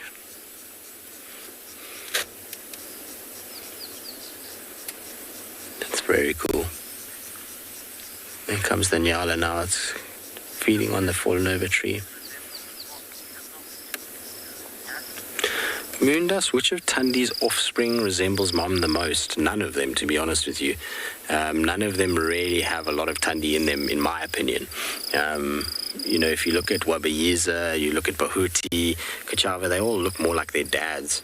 Particularly Kuchava. I mean, Kuchava is like a spitting image of Mvula. He wants to move, but the nyala is... I don't know if you guys can see it in the background there. It must be difficult with this overhanging branch, but it's kind of there in that area. I don't want to start or move because the nyala will look straight at us and give this little leopard away. And we also don't want him to be shouted at, because if he gets shouted at, he's going to go into a thicket and we're not going to see him as nicely as we're seeing him right now. You might just be able to pick up the movement behind there. It's ridiculous that there's one fallen over branch, but that's where the nyala is. I mean, not fallen over branch, hanging branch. But it's right there. Anyway, the cubs, I mean, they all look more like their dads. So Tamba, even Kalamba, they don't have that much similarity to Tundi. So yeah, I mean, I don't think any of them really have a Tundi-ish look to them. But if somebody had to kind of force me, I'd probably say Tlalamba more than any of the others, but even then, not quite. She's a lot fuller cat, very different kind of eyes and faces, not quite the same either. So none of them really look like mom. It's weird, isn't it? In fact, the interesting part is that I think Tlalamba, when she was a cub, looked a lot more like Karula, her grandmother, than her mom.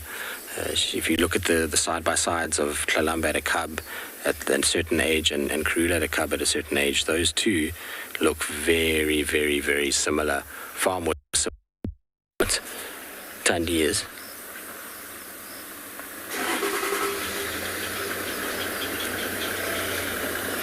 But I wonder now if we're not going to hear an alarm call from this Nyala.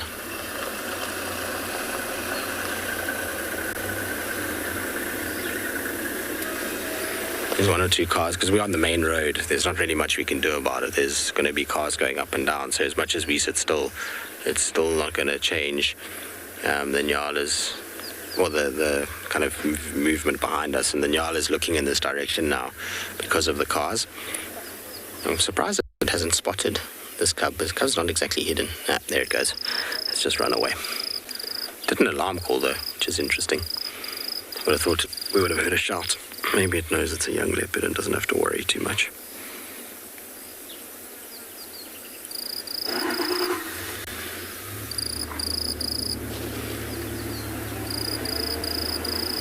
Let's see if he moves and follows.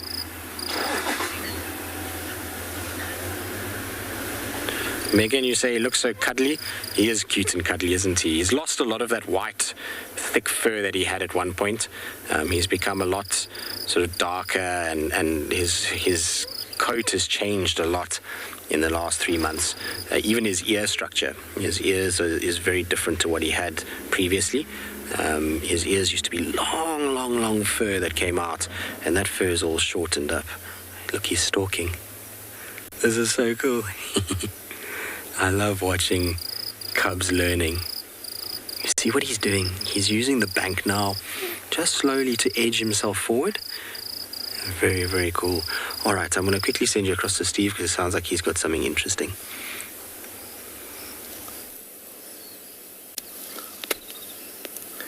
There goes a puff at everybody. How cool is that? He's a fat little fellow. Was in the road. I almost drove over him. It looks just like a stick. And who said puff adders can't move quickly back into the road? So what I'm going to show you is a little track at the puff adder. This is a very typical puff adder track. Bye-bye. Very typical puff adder track. Can you see this? Called the concertina track. You see it? Here it is again. It's where their body just moves forward. You know those instruments? South Africa call the boere orkest, the guys do this wah, wah, wah. I don't know what do you call accordion or concertina. So their body just moves in this sort of worm-like motion. And he got there. I was coming down here, nearly drove over him, swerved. Theo had a jump. I said, Snake. He started patting away his head, and he turned away and went straight back up. It's warm. So when it's warm like this, you can expect snakes to be active. And they're not expecting these huge open tracts of open space. A puff adder in there, invisible. No one will see him, as you can see. Gone. Okay, Mr. Puff adder. Well, I'm not going to walk there. I'm going to leave him be. I'm going to jump back in the car and we're going to carry on. We've left our buffaloes. We're going to head on and see what the Nkuhuma Pride is up to. What do you reckon? Ladies and gentlemen, shall we go see what our lions are up to today? Okay. Well, we took you away from Tristan and his young boy, so let's send you straight back over there.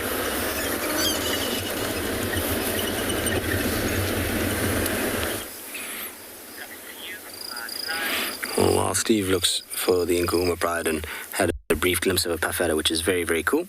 We're still with our little leopard. He jumped the riverbed, which was amazing. I was very slow on the uptake. I didn't get it. He might jump it again. Look.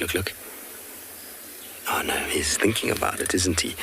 He kind of looks like he wants to go across and kind of jump it and see if he can get back to the other side. I think he's having the most fun just by being in this riverbed. I think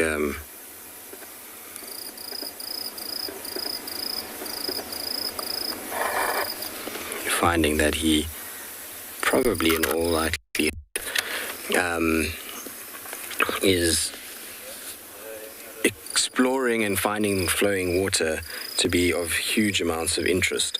I think you'll find that he likes to kind of jump across these things and play, and the water running is fascinating to him as well. I find that he'll probably be fairly busy.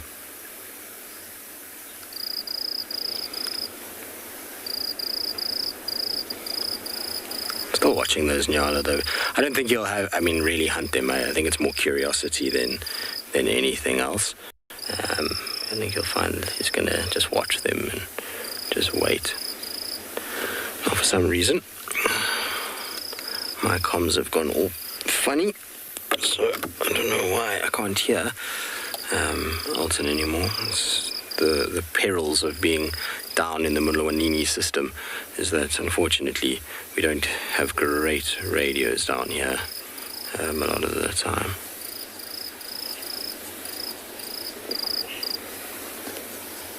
Paul, what is he saying? Yeah, neither of us can hear anymore what Alton is saying. We have no comms. Well, I have nothing. I can just hear kind of muffled sounds coming from Paul's radio, but there's really no way that we can hear what's going on.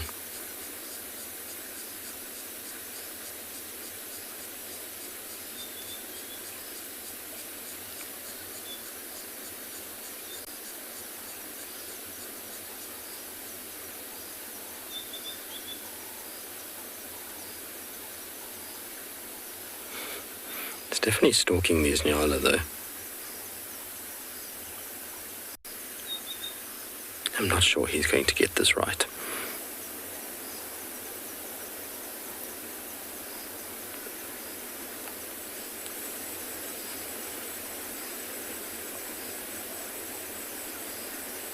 Imagine how amazing that would be if he grabbed one of these nyala and managed to pull it down in this riverbed. It would be a fascinating insight into his little life. He'd become a little legend overnight if he was able to pull down a nyala at his age.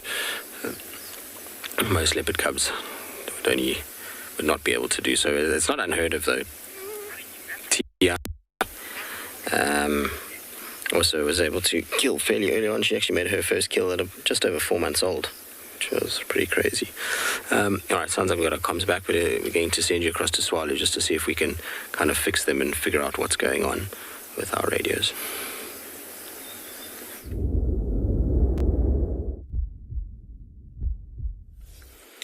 All right, let's take in some beautiful scenery on the side of the world. There's beautiful bands and folds of the magnificent Olifantshoek supergroup. You can see these mountains were created, they're actually showing you, the evidence is in the picture, that these mountains were created via compression, so the material being squashed together. So where you would take quartzite, which would be the raw material, and then applying an extreme amount of pressure and heat to create quartzite. Quartz, the raw material, and then quartzite is the obviously changed form. But very beautiful vista we have out here. And we decided to stop and appreciate this with you guys. So we've been moving through the grassy plains very slowly.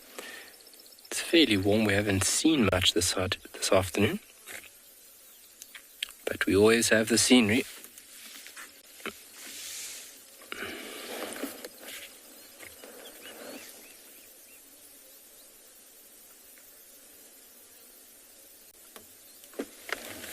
Get lost within the landscape.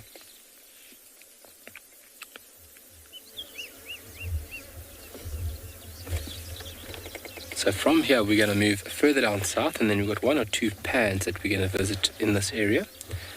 Obviously with a lot of water at the moment, going to a pan is not a reliable source of finding animals that we found the other day. But nevertheless, it is a point of reference that we could use, and always worth a try. But I think we should start on, Craig. Let's start at the old trusty steed and let's head down south. We could actually do this in trio. Welcome to Carl and Craig's Eco Tours. As you can see, environmentally friendly, very quiet.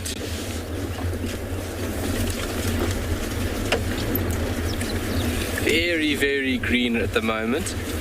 And it's something very special to witness, and how incredible we could be viewing this with you folks, which is just the cherry on top of the cake. We've received a lot of rain, which is going to be much needed. Obviously it does really good for the tabletop as well, so the water that sits below a level under the ground and then basically accumulates underground. We call that the tabletop, and it's going to do very well for the next couple of months.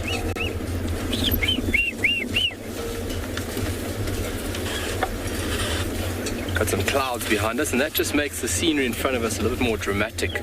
Instead of just being uniform and just illuminated, we've got these like dark patches, and you can see it to the left-hand side. Just over there, you can see that one section of the mountain being illuminated by the sun, and the rest of it now all being covered by the clouds. That's where we run out of steam. We have to use more conventional methods. Hopefully the technology will be up to standard very soon, where we can start utilizing electric. Obviously be very, very good for the environment. I've heard a lot of stories that animals actually get freaked out about this vehicle not making a noise.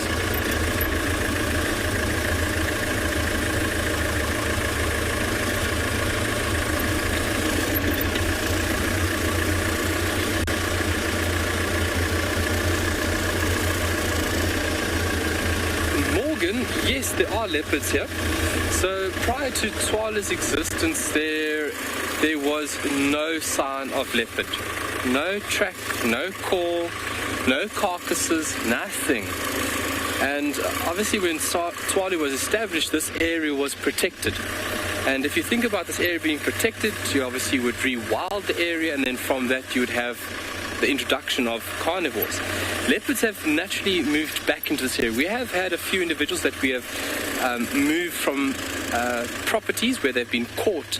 We've actually moved them into Tswala and released them on Tswala to give them the best possible chance.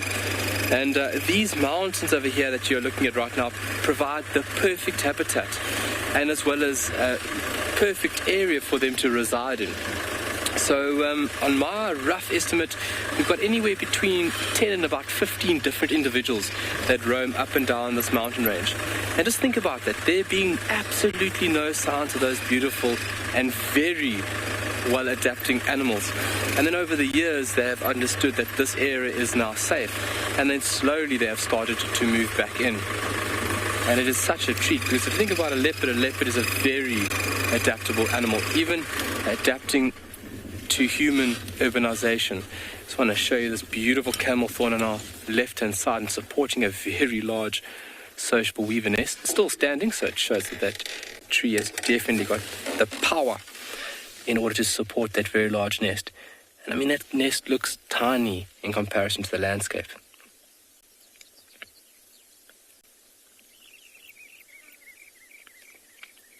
Brown-crowned chugger. Beautiful. You can see all the lightish points of reference in that tree. Those are all the seed pods from the camel thorn. Roughly 10 months, give or take, a seed pod will stay on a tree, and then the tree will slowly lose a few in a few days. And obviously that is in aiding seed dispersal. You don't want to drop all your seeds simultaneously. You want it to be dispersed in a relatively steady manner. And those seed pods will become vital point of food source for animals through the dry period coming into winter. So when they drop on the ground, you'll find a common or grey duiker will consume them. You'll find eland, giraffe consuming them off the tree, and that is what the camel thorn wants. They need to go through the digestive tract of animals in order to be in the right environment. So once they go through the digestive tract, the coat gets worn off the seed itself, and then when the animal disperses the seed is in the perfect spot. It's in its own little pocket of nutrients. And from there you have the next generation starting. Really remarkable trees. Largest tree in the Kalahari, and very long-lived at that. Very important ecological role players out here.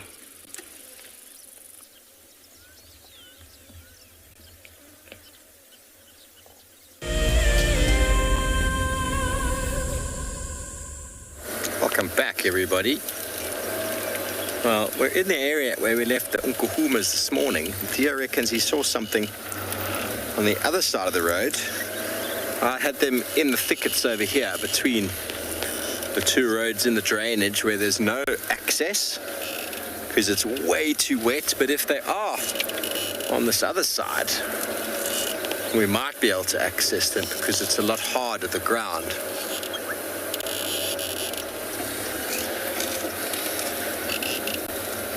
Anything, Mr. Theo?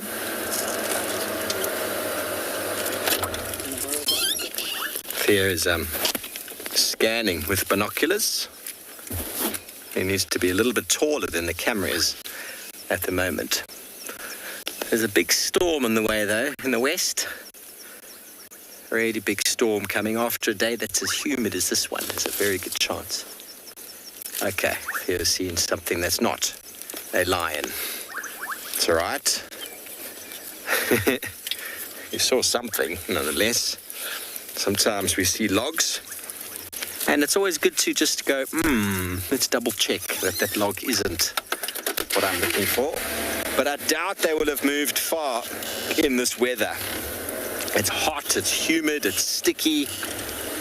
If anything, they'll just go from this position to that position. That's about it. But you never know. Their tracks were in the road right here this morning. And then I tracked them. They walked into this little pan system just here on the right. So I walked in there to have a look, and I saw them a little bit further off. But it's very wet here, so there's no access. But maybe they've gone through, they've come out the other side. You never know. Lions don't always read the books, you see. Sometimes they might actually get mobile when you normally think that they wouldn't.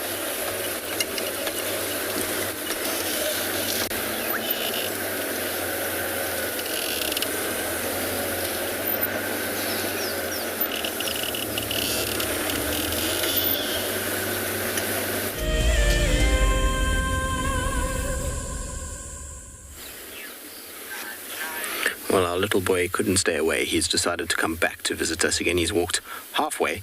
Hopefully he's going to come back to his original position, which would be most perfect if he does. He's still interested, I think, in Nyalas.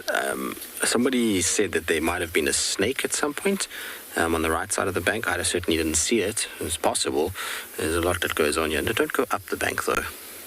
Oh, there's tails disappearing up the bank. Let's just be patient here. And as much as he wants to go up, I think he's going to come back down again. I think this is just him checking what's going on above him. And maybe those nyala are turning and coming up on the side of the riverbank. Oh no, he's flopped back down again. What are you doing? Your tail's going to give you away. You can see how expressive a tail is. It's actually a really cool shot. Not because we can't see much of him, but the tail in this will be something that we can all focus on. You'll see how much it moves and twitches. Oh, now he's gone completely. Let's see. He's coming kind of towards us. I can just see him moving under the bush there. Come, boy, come on back down. Incredible camouflage. Look at that. If he doesn't move, you can't see that there's a leopard there. If he were to just sit dead still right now, you would walk right into him and wouldn't have any idea, which is what I did. I had an idea that he was around. I just didn't see him. Come on, come back down. I think this is boredom at its finest.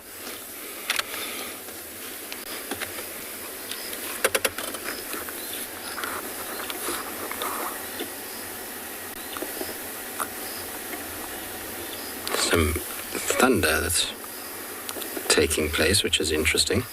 I'm surprised that we've got thunder.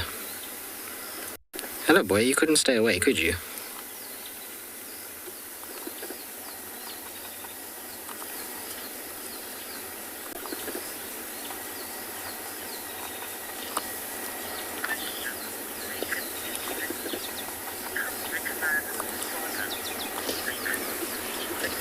Megan, you're asking if the cubs would recognize the father. So likelihood is yes. I'm pretty sure the father, being, we think, Mulawati, has actually spent time with this cub already. The other day, yesterday, day before, I had tracks for big male leopard with these two intertwining. So I suspect that the answer to that is yes. And he would recognize that that is a leopard that's non-threatening because Tundi wouldn't react too much to it. We've seen it with Tlalamba, Hosana, Tamba, and their time with Tsingana, how they were able to go up to him, sniff him, and just generally kind of greet him a lot more than what you would see if it was obviously not the father. This little male is very cute though. What have you got there? He's found something. Maybe a monitor.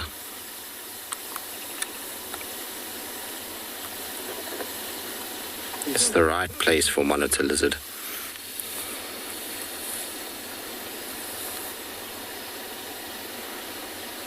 Definitely something.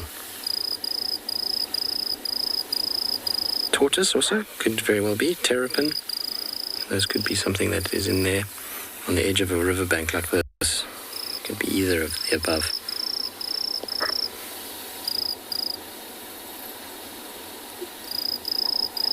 That face screams naughty though, doesn't it?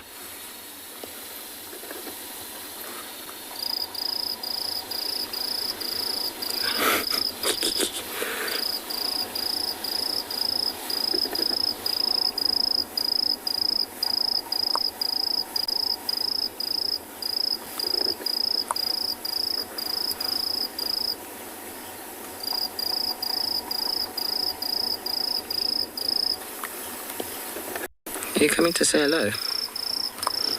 Coming to where Mum is? Or are you just coming to investigate us? Are you going to lie right there? Oh, you wanted to come say hello. Hello, boy. It's been a few days since we've seen you nicely.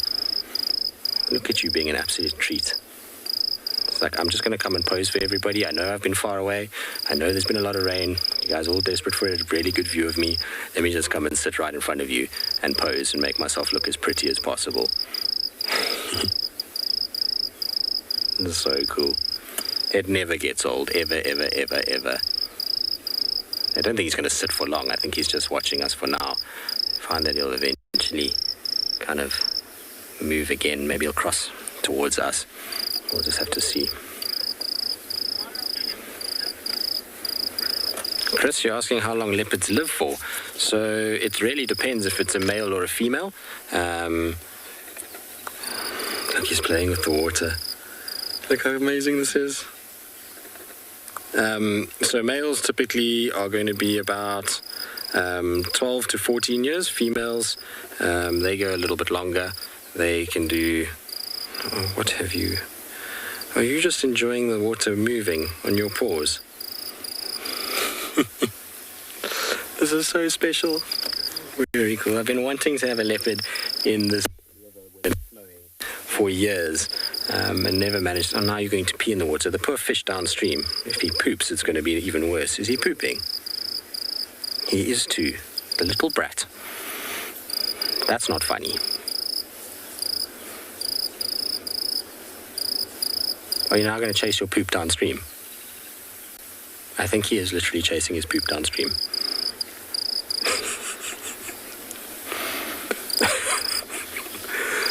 You silly boy.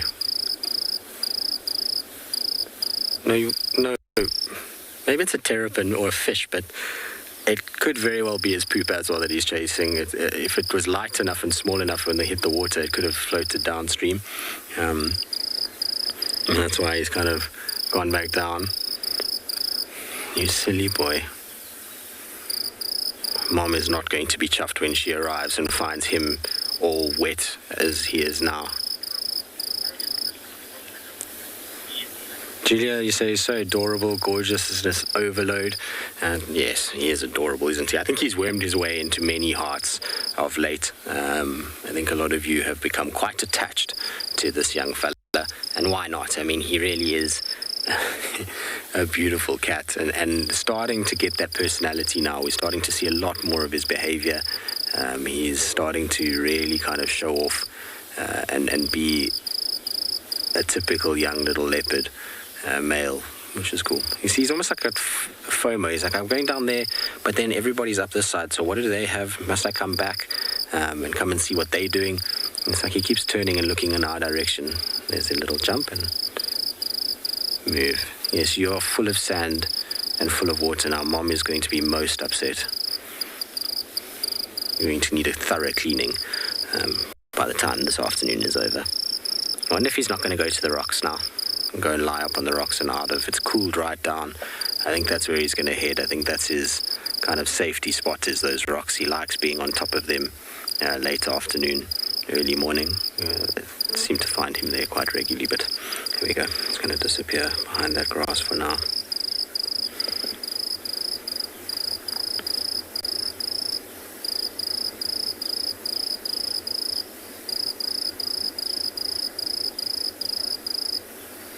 That's it.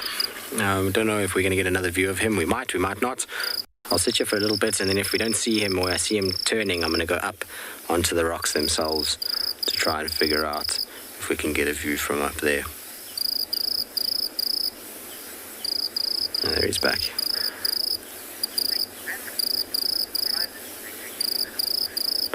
Alright, so let's see where he goes. I'm going to watch him and just check if he does head towards those rocks. In the meantime, let's send you across to JP, who's at a waterhole.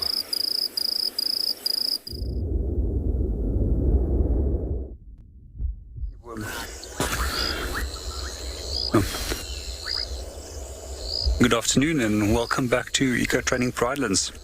At the moment we're sitting at Buffalo Pan and we're looking at what's coming in and out. We were hoping to find some elephants hopefully coming to drink, but what we did find is 2 lesser moorhen.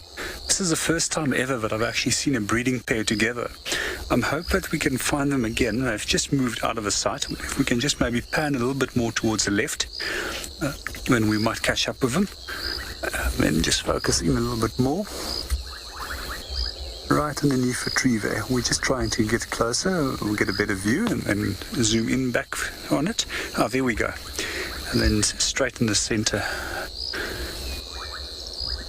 So what I do find quite interesting is that every year I do find lesser moorhen somewhere, but it's normally not such a common bird species to find.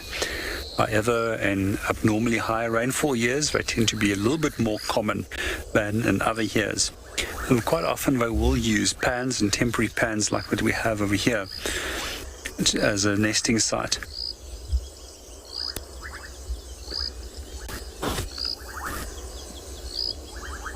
So generally when we look at moorhens and rails, they tend to be quite laterally flattened, so it makes it easier for them to actually move through the vegetation compared to other water birds that are quite broad in terms of from on the lateral side. There's a female again. So the female is slightly grayer in coloration.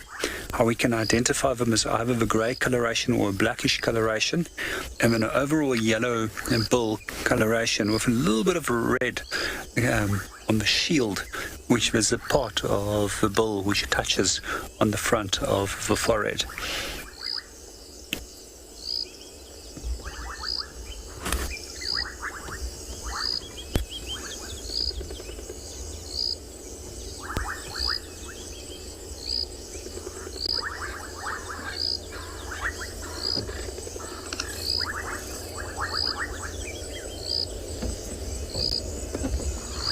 In terms of their diet, they tend to go for quite a wide range of different insects, as well as mollusks and other aquatic organisms.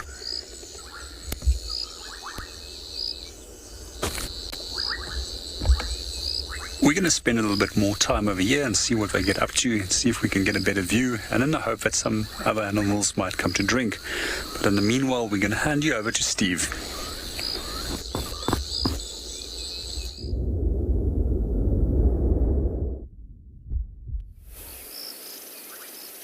Hello everybody, we've got a Woodland Kingfisher checking out the scene, and what a beautiful scene it is. The black-headed oriole behind us seems to think so with his calling.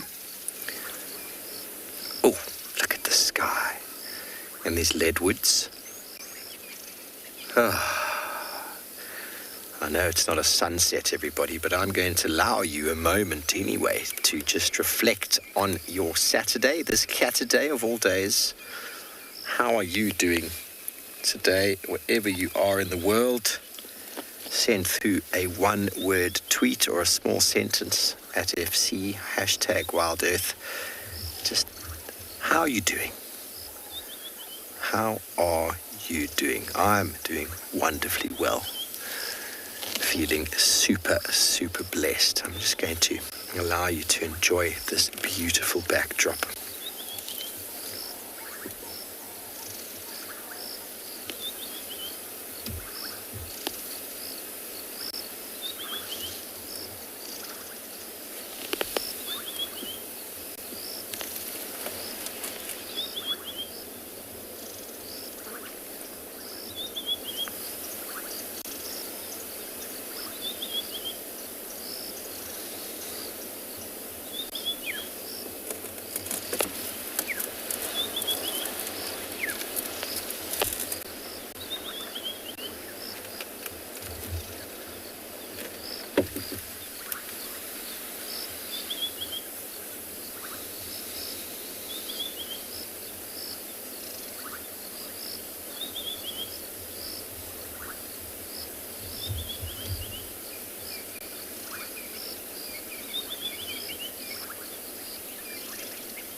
Sugarbits is feeling content.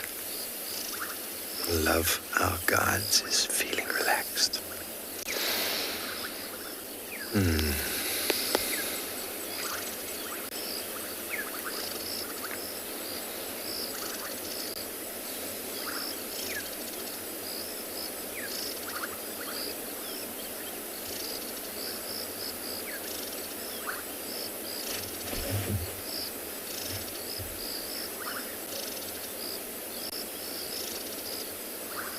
Manny is also feeling very blessed.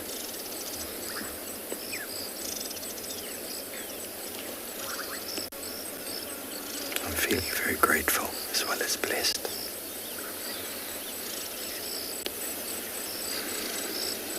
Almost the end of January. Can you believe it? 2021 already, the first month is gone. I know there's a lot of intentions I put forward for this month that I haven't managed to achieve, and that's okay. I only really started in the middle of the month and getting back into a working routine. I've got to be realistic. A few of them will slide into next month. If any of you have had some intentions or objectives for the month of January that you haven't managed to achieve, don't be hard on yourself. There's no No, nothing can be good about being hard on yourself. Life happens. Life happens. I've been spending a lot of time working on myself lately and haven't managed to achieve all of the small objectives I'd be able to do. That's okay. Lots of things to do for the year. I'm just going to spread them out a little bit more. Barbara, this year gives you a lot of hope. Well, that's brilliant. This year is full of hope. Full of hope. Outside, everything's a bit crazy, but let's all come back to our center, come back to our homes, come back to ourselves. Work on what we can and work on what we have control over. Let the rest take care of itself. No point worrying about things we can't control. Why worry about the weather? There's nothing you can do about it. Put on a jacket.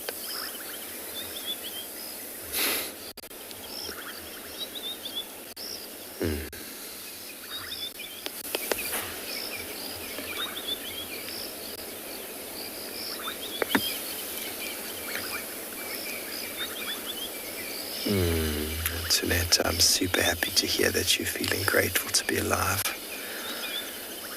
All there is now, everybody. Right now. Nothing else.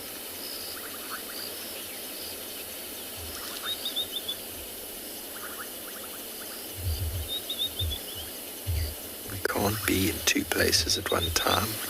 We try to in our heads, but it's not possible. Come back to our bodies and just realize we're in the moment and feel what we feel.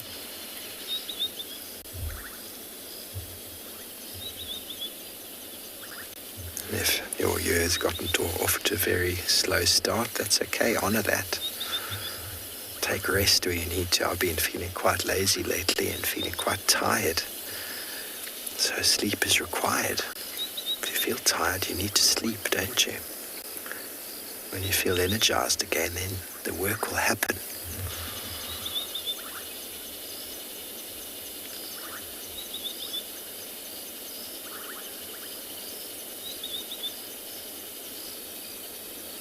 The heat does take it out of us.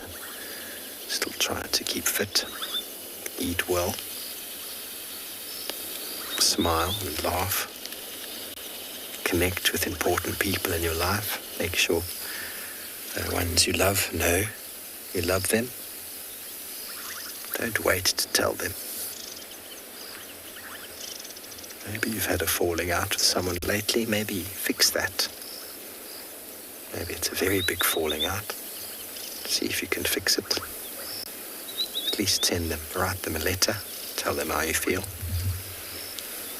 Don't leave things unsaid. These difficult times, rather have said what you wanted to say than not have said it. You will regret that later.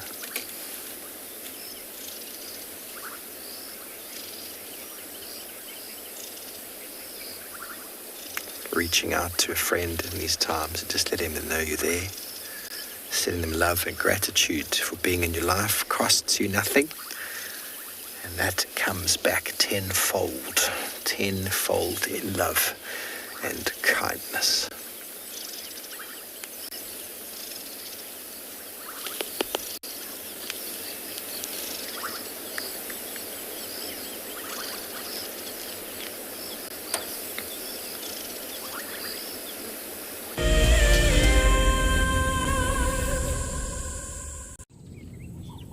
My name is Moritz, and I come to you live every day from Tswalu, Kalahari here in South Africa.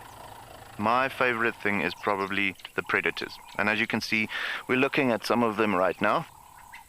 These are the kings of the Kalahari. Spending time with the cats, it's just a privilege. And I love their behavior. You know, the more that you look at them, just the power and the sheer beauty and elegance of them. Catch up with the guides daily here on Wild Earth.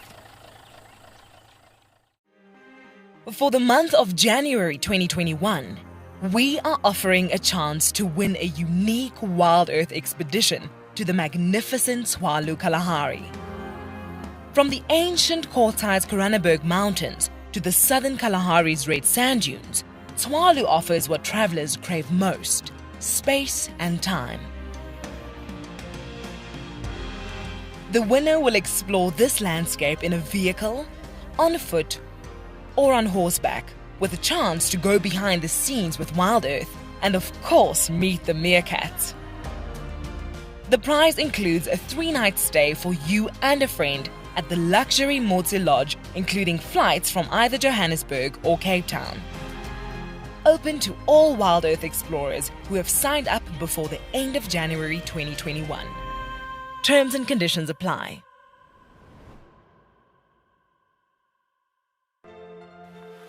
We have a baby pangolin. A baby pangolin.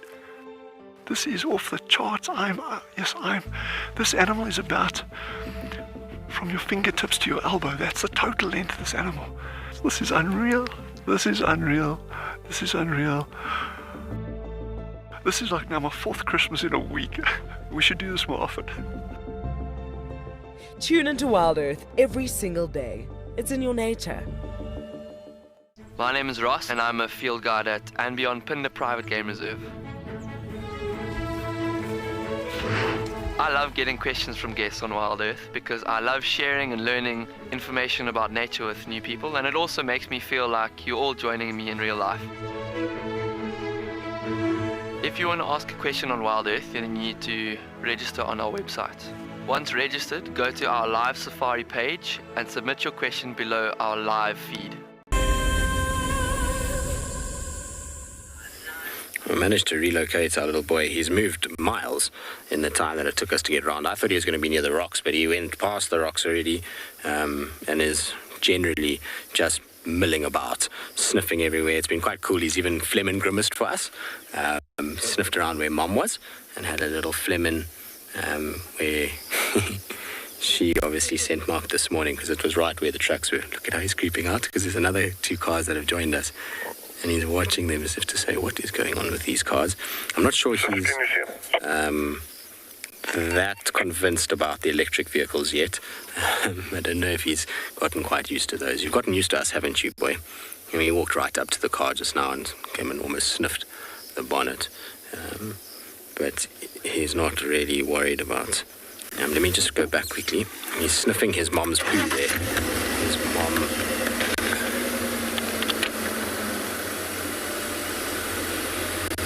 defecated in the road there, so that's what he's busy sniffing at the moment. There he goes back down towards the riverbed. Amazing, isn't it? Hello, boy. You know where he's heading. He's heading towards the lodge. That's where he's going to go. He's going to go and park himself off on one of the decks like he did the other morning. You can see him walking in front of a car there now. And off he goes. I think what we're going to do is leave him here with these guys. I'm not going to follow... We can't follow him any further anyway. It's way too wet where he's heading. And he's far better off than having 3 vehicles kind of trying to jostle for position on the road. We've had a really beautiful sighting of him in the riverbed, so I think it's only fair that we let these guys enjoy and have it. And we will carry on and go and see maybe if we can pick up Mom. You never know. Mom is around, so it's possible. There's always a chance. If we... go into the right area, she should be walking on the roads by now. It's nice and cool. Hopefully, we'll be able to find her.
Welcome back, everyone. Well, we're trying to find the lions and they don't seem to have come out.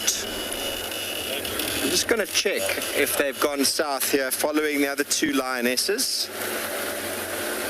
Sorry that you lost Tristan there.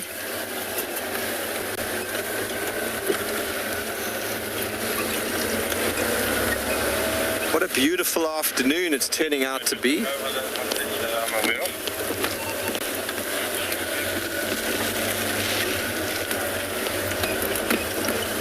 Okay, so the two lionesses Tristan followed this morning came out, they went south this way, so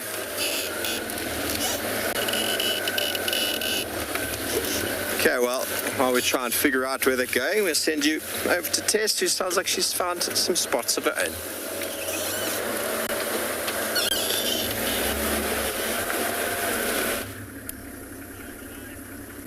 Welcome back to And Beyond Ngala, everybody. I apologize for my struggle with signal earlier on. We had the two very, very fat Ross males having eaten a lot, and now we have a hyena following us down the road. I'm just reversing, and this hyena is just coming and coming and coming. I want to try and get a little further away so you can see it. There we go, coming towards us. So this is quite a large spotted hyena, actually. It looks like a very big female, and she looks like she's on a mission. She's walking in a straight line, knows where she's going.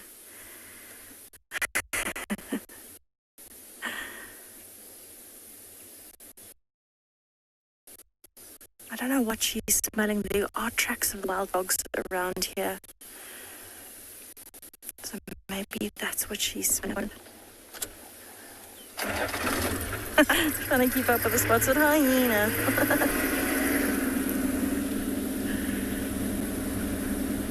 Okay, we're gonna have a gap.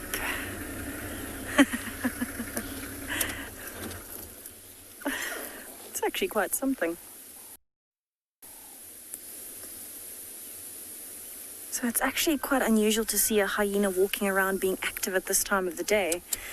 But I think because it is cooling down, we actually got rained on a little bit earlier, and then it cooled off again. And I think that's why this hyena is actually active. Let's have a look, see where we are going. It's actually literally on our eastern boundary right now. So I wonder, the tracks that we had of the wild dogs were actually going north, which is exactly this hyena's walking in. And I don't know if maybe it can smell them, and perhaps that might be where it's going at the moment, because those tracks were just further north of where the hyena is now, so further on to the left, exactly where that hyena is going to. And I think this one, although it's big, it's actually not that old because its spots are very, very bright. But I can't follow it any further where it is going because it's now off of And Beyond Ngala's property. But it's beautiful light going from shadow to shadow and through that golden light in between. And it's always so, so lovely being able to see a predator for quite a long time, walking and being active. Not at all like the very full-bellied Ross males that I had earlier, that unfortunately were in a rainy patch. Wow. And you can actually see behind me, there's still that little bit of golden light coming through, so I'm actually sitting just below the sun's level at the moment. But in front of me, that's the last little bit of golden rays of light that are coming in. And it's been a really, really beautiful afternoon, actually. The light has been absolutely perfect, especially for photography this afternoon, believe it or not. But we're hoping that we still don't get rained on again. We got rained on just now. And unfortunately, at the moment, there is quite a storm coming in. There's a lot of cloud buildup in front of me and to the right of me. So from our southwest, which is where our weather comes from majority of the time. So you can actually see there next to the sun's rays that there's quite a lot of cloud bank building up. And it looks quite wispy in front of the sun at the moment, but just where the sun is, you can see a very, very big cloud to the bottom left. And that is part of a massive bank that is very dark blue in color.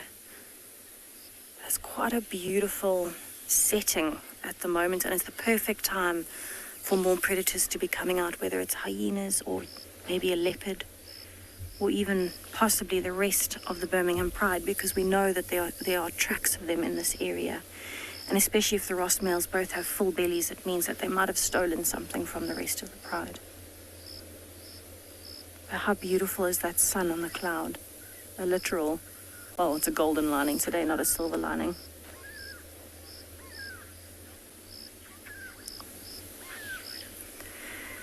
Horse rider, that is actually a very good question. They are actually part of neither the dog nor the cat family. Hyenas are in their entirely own family called the Hyenidae. So they are completely on their own, and in fact their closest relatives are the mongoose family and actually not the dog or cat family, although they look like a bit of a mix of the two. They've got a snout like a dog and ears like a cat. They're actually more closely related to mongooses and are in entirely their own family and genus. Very, very interesting. They're quite a strange animal, but I think it's to link the two species if you're looking at mongooses and hyenas. But if you look at smaller things like their social structures, their behaviors, their denning systems, those kinds of things are very, very similar. And so that's something that can be used in classification, but obviously it's also been looked at genetically on a genetic level. That is absolutely beautiful. I think that's one of the nicest sunsets I've seen with the clouds, actually.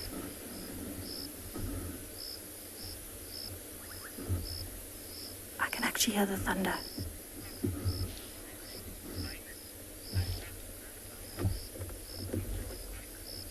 Celtic Spike golden hour is by far my favorite time of the day.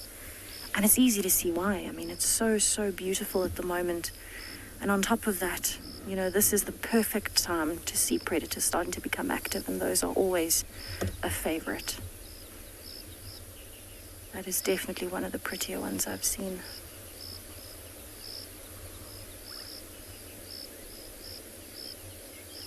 I don't know if you could hear the thunder just now, but I definitely am hearing thunder in the background. And we really, really thought we were going to get flooded out just now, and it started raining, but we managed to outrun the storm a little bit, and now it's in the distance, but we will have to head back into the storm just now to get back home. But with a sunset like this, you wouldn't actually say that it's coming, because this just looks too beautiful and peaceful. Although, the calm before the storm, that is what they say. You can hear quite a lot of birds calling at the moment, getting ready for the night's rest. And I'm actually quite close to the riverbed at the moment as well, so that's why there are quite a few. David, it actually does almost look like shimmering water with a reflection. Even though the pattern of the clouds at the moment looks like ripples on the water. It really is beautiful. It almost looks like the bush that's at the bottom could be the shrubbery on the outside of a little pan system or a dam. And the sun could be reflecting off the water quite easily. It's actually always been a dream of mine to be able to photograph specifically a cheetah with a sunset like that in the background, but up on a mound so that the cheetah is actually outlined in a sunset that beautiful. I don't know why specifically a cheetah, but I've always had that image in my mind. So it's on my bucket list. Wish me luck, maybe I'll find a cheetah tomorrow. That would be so wonderful.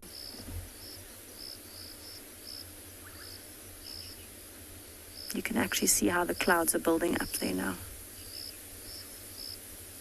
As the sun is setting, you can see more and more of that cloud being outlined.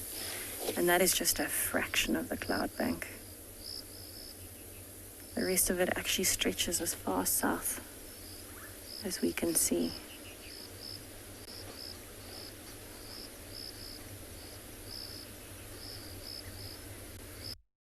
There's actually a bit of a strong cloud at the top. It almost looks like a gap in the cloud, like somebody has taken a spoon and scooped a bit of the cloud out. But it actually, I think, is this darker stretch of cloud. One little dark piece. But it definitely looks like if you would scoop the top off of a cappuccino and it leaves like a mark in the foam or the cream.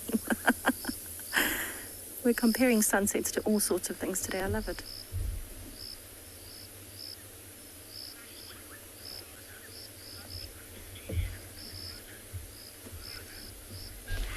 Lana, we have quite a few kudus here at Ngala. They live mostly along the riverine sections, which means we don't get to see them all together that often. They're often in very thick areas.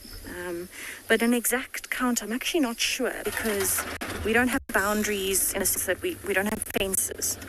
So the animals move freely.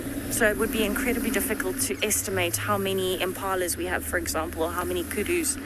But I would say it's quite a decent amount. We've been seeing a lot of very big male kudus recently with massive horns. And that is quite an iconic species. It's actually the emblem of South African national parks, is the kudu with its spiraled corkscrew horns. Very special emblem, actually.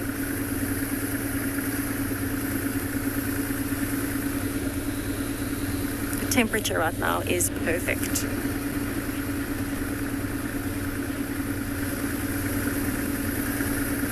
So from one stunning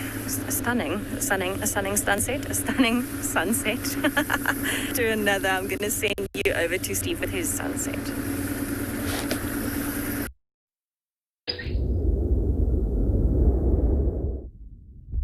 Everybody, well, we're hanging around in the area, figuring out the general direction that the Nkuhuma Pride might follow. I'm having my doubts that they will cross the stream, because the stream's flowing, but we're kind of in the area I thought they might come to. But we thought, look at that sky.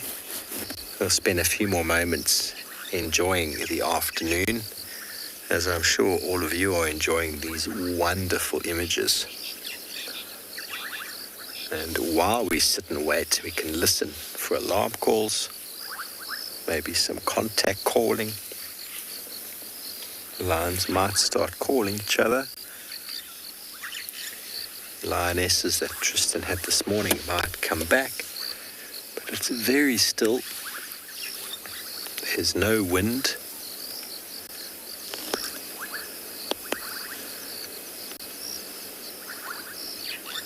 Just frogs. Mainly the bubbling casina that I can hear.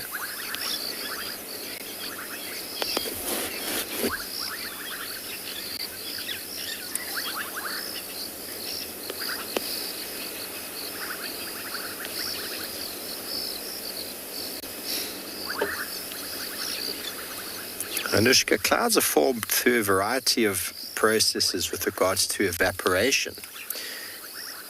So the temperature of the sun beating down on the earth causes the ground to give off moisture, or even the ocean, or even lakes, water bodies. Cold water in the ocean is less likely to give off moisture because it's very cold, whereas warm water oceans give off a lot more moisture. That's why we get most of our weather from the Mozambican coast, where all that water comes in the form of evaporation, forms clouds, and then pushes inland as water vapor. And as the water vapor accumulates, certain temperatures change with regards to altitude. There's a very specific height in the sky called the dew point. And the dew point is basically a point when if you've ever seen a big storm cloud rolling in, big storm cloud, there's a very flat bottom to it. That flat bottom is the dew point. That is the moment when the water vapor turns to a cloud.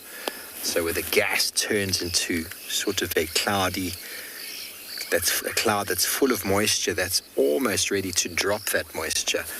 And often that's caused due to the fact that water vapor is pushed up against escarpments and mountainous regions, which then force the air up and then a lot of air going upwards then accumulates together, hitting the same dew point, and then all turning into cloud, which then often pushes back as rain. That's why in places like Namibia and the west side of South Africa, there's not that much rain. First of all, the cold current over there, and if there is any water vapor, it gets accumulated and pushed inland until it hits some form of mountain, and then the mountain pushes it up, and that's what causes it to form big clouds. So big clouds are often caused by many factors. Evaporation, that's caused by huge amounts of heat like we've had today. It's very hot and humid. What that leads to is often thunderstorms, and a lot of that's got to do with the angle of the sun on the earth in South Africa at the moment. It's very straight down. It causes a lot of friction in the air. That friction accumulates and often leads to electricity in the atmosphere, which often leads to massive lightning storms, which are associated with huge rolling thunderclouds.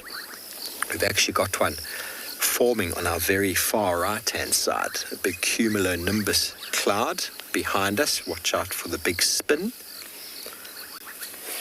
So depending on the height and altitude and shape of the cloud, they're all given different names, and that cloud over there is called a cumulonimbus. A nimbus is normally referring to rain-bearing, and cumulo because it's a towering, massive cloud building up, and generally inside that there is electricity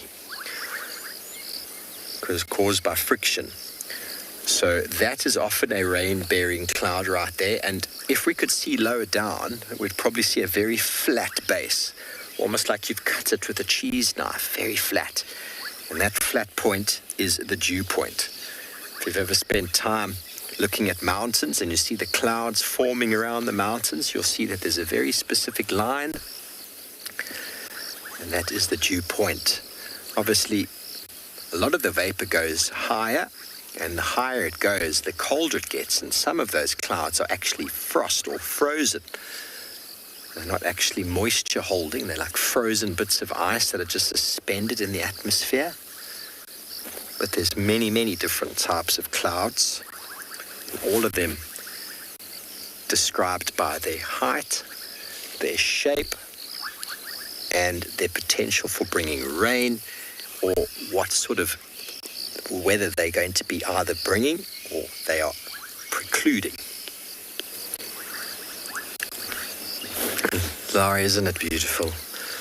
Isn't it just splendid to just sit here and watch these beautiful colors taking shape? And in the afternoon, because the sun is setting in the west, that's obviously moving through all this water vapor, because that's essentially what clouds are, everybody. It's just accumulations of water vapor in the atmosphere. And the light through it is just the angle of the sun. And, well, we are super blessed with our ability to discern these colors. And it's happening all the time. In our summer months, we don't really see, in our winter months, we don't really see many clouds. Oh, wow, there's a huge cumulonimbus building up on that side. Let me just move forward. We'll get him through that gap there. See that cumulonimbus through the gap there? Oh, it's like a big mushroom. You got him there? Now that is a huge thunderstorm development in the west. And you'll see there's a few clouds in front of it. Have a look at that build up over there. Now, a lot of that's to do with the accumulation of the moisture from the mountain. And that is definitely going to bring rain somewhere and possibly some lightning. But while we move around and try and find where our nkuhumas might be, Tristan has found a spotted hyena.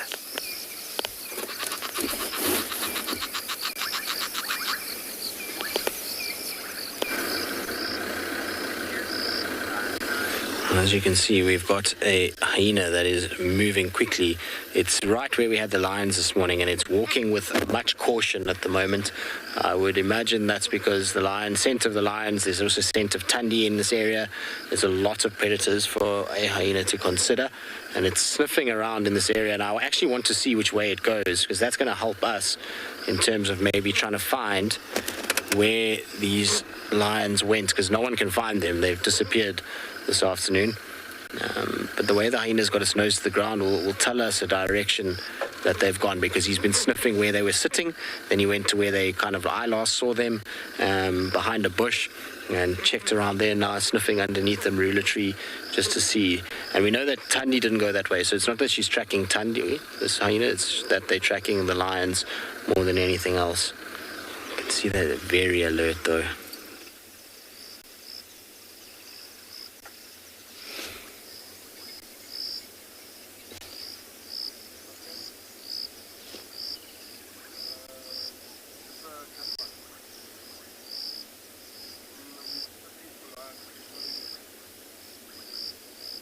Off it goes, going back up. I wonder if these two lionesses aren't making their way back towards the pride.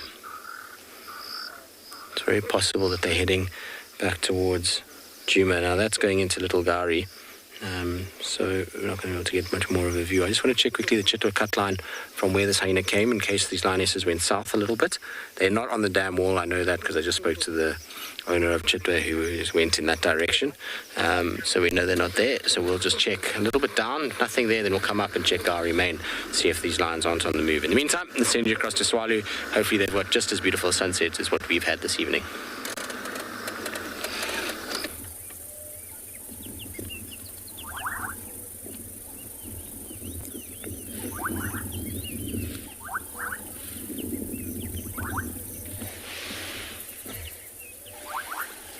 Well, finally, the struggle has been real this afternoon. We are very happy to be back with you. We have had some issues this side, but we are back. We are at a pan. We had, there he is. Here's a beautiful little grebe. Just been watching for the past few seconds. Only about 20 centimeters, about 170 grams, a very tiny little water bird. And a little bird that's very prominently seen through South Africa, through bodies of water, just like this here. We've taken a look at the tree where we noted where this individual was creating the nest. It looks like the nest is pushed right up into the canopy of the tree. So either it'll wait for the water to drop, or it'll just start building a new one. And it's that floating nest which they will attach and anchor that floating nest to various plants within this body of water.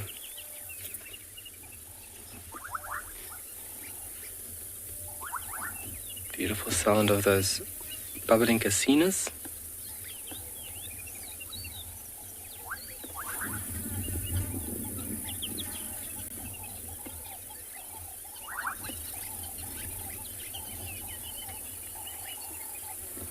And then the very prominent call from the ring-necked dove, or previously known as the Cape turtle dove.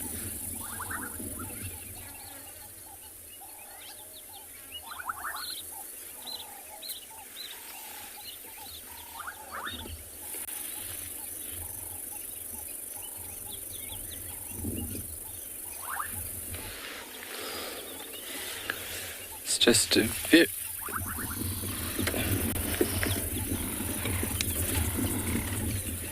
Peter Pan, what animals usually come to the watering hole at this time? A host of animals will visit the water late afternoon. You predominantly find most animal movement to be focused around the cooler parts of the day. Midday is a period at which animals will reside, conserve moisture, do a little bit of ruminating, conserving energy. And this is the period that you'd find a host of hoofed ungulates, different antelope from kudu, gemsbok, you name it, would come visit this watering hole, and as well as carnivores. Because when hoofed ungulates are moving, that's when a carnivore would have the best chance at intercepting a potential meal. Craig got us a beautiful view there of a ring-necked dove. Moving around looking for any seeds.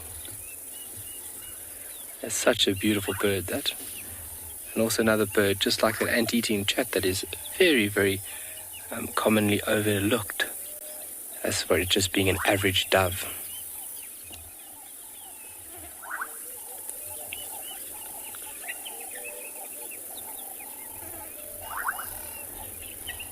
There's no surfable waves here at this pan this afternoon.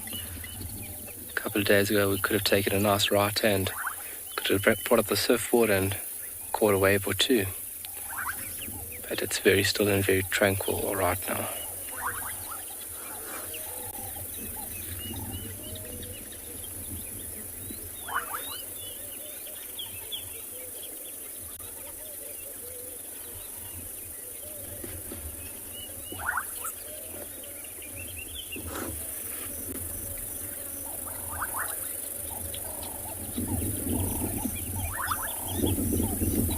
What we're going to do is we're going to try and find you folks a bubbling casino. If we could get one, that would really be such a treat. Sorry, FC, you're going to have to re-go with that message. There was a bit of break-up there. I wasn't able to copy the full message. Can you please resend?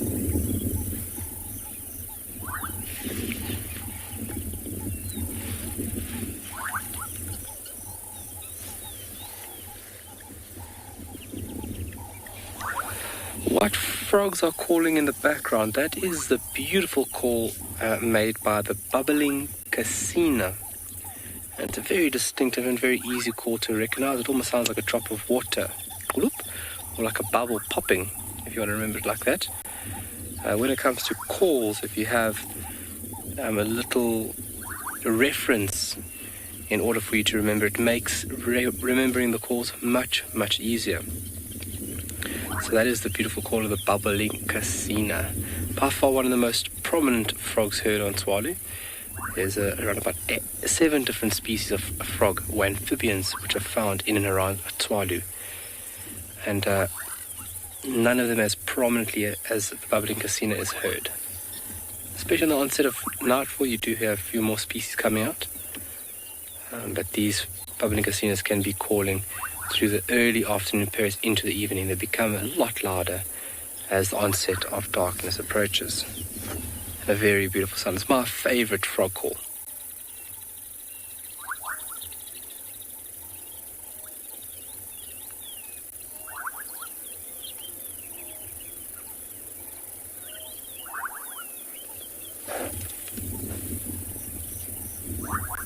So we're going to see in one of these little inlets with a lot of water that's come up over the road, and it's made like these little puddles. We're going to see maybe if I can take my shoes off and we're going to scratch around over there and see if we can find you folks a bubbling casino, get up close and personal and introduce you guys to this wonderful frog. It's a little crossing where the water level obviously has reached and has overspilt into this area. And Craig can just give us a view here of the left-hand side here of the water that's spilt right over to the left-hand side of the vehicle. So this will be perfect for frogs, and as well as all other types of insects that use these bodies of water for their larval stages. And there's so many of these little puddles around Tswalu at the moment. There's 1 or 2 videos that have gone viral with the southern parts of Tswalu that are totally flooded. It looks like parts of the Okavango Delta. Obviously, it's a massive floodplain, a very beautiful and very diverse area as well.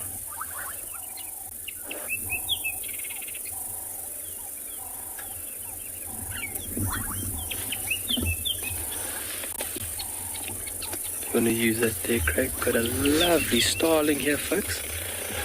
It's actually a pair that's nesting in this large dead camel thorn.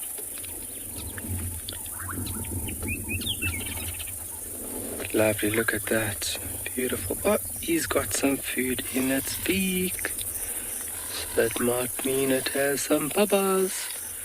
So we actually noted 3 eggs in a nest that this bird is sitting on. Same tree, sorry, that this bird is sitting on.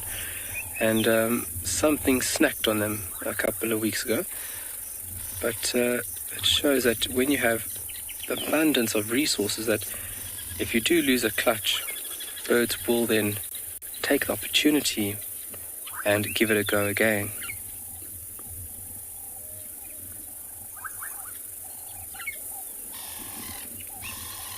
Very beautiful bird. Iridescence is where it gets its sheen from. It looks very dark now. It's because there's no light on this side of the bird, which we are viewing from. So the bird looks almost colorless. But once you're in the right angle, or you're from the right side, you have this display of blue, green, and almost like a dark purple sheen to the bird. You can see on the left-hand side of the bird there that there's a bit of a purplish sheen to it. And that is from keratin layers within the feathers themselves that is reflecting the light from the sun, and which gives this bird its beautiful iridescent color.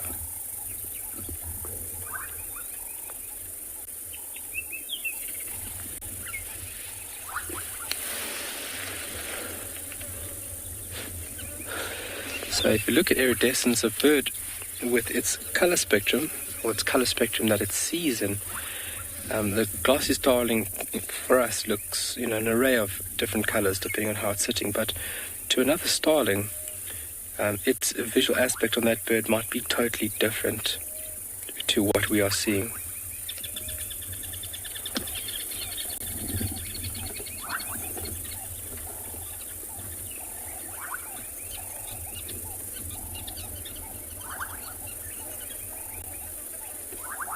And this camel fawn over this, the remnants of it, let's say the skeleton of this camel fawn is a very beautiful scene. Look at that. Beautiful.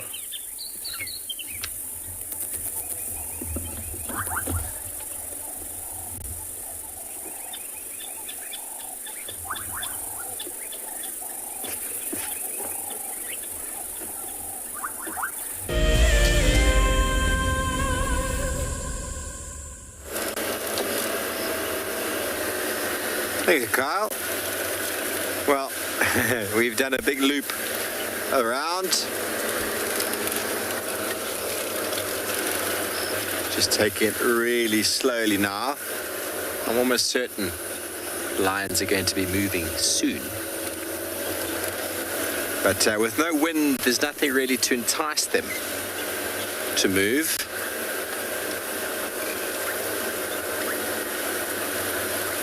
Did say earlier, we're doing our checks that we're only going to start seeing them at about 7. And it is now 7 minutes to 7 South African time. So, are we ready? Are we ready? 2 of the lionesses walked straight down this road this morning. Tristan followed. The rest of the pride, though, is in there. Well, they were anyway this morning. I haven't seen any tracks coming out.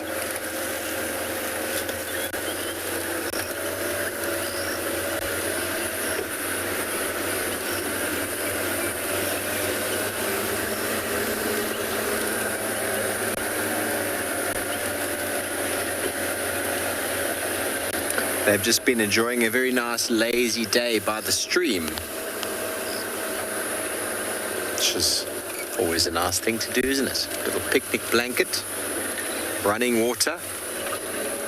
Problem is, down by the streams here in our summer months is an enormous amount of biting insects.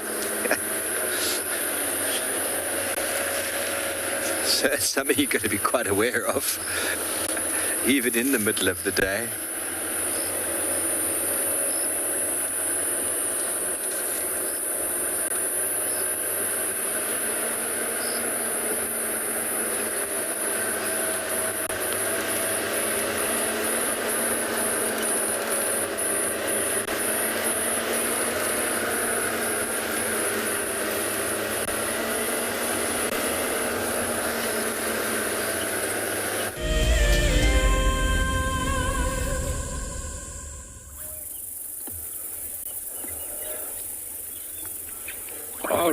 There it goes.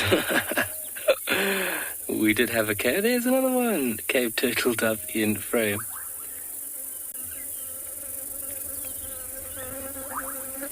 Previously known as a Cape turtle dove, now known as the ring-necked dove, and you can see a very distinctive dark ring running around the nape of the bird, and which it gets its new name from. Oh, look at that, beautiful Namakwa. And once again, with that black facial marking and black bib, that is a male coming down for a little drink. Nice orangey beak. Very lovely bird to see.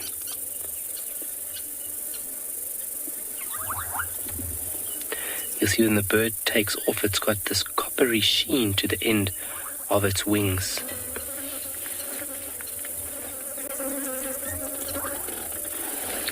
What's on the left there, Craig?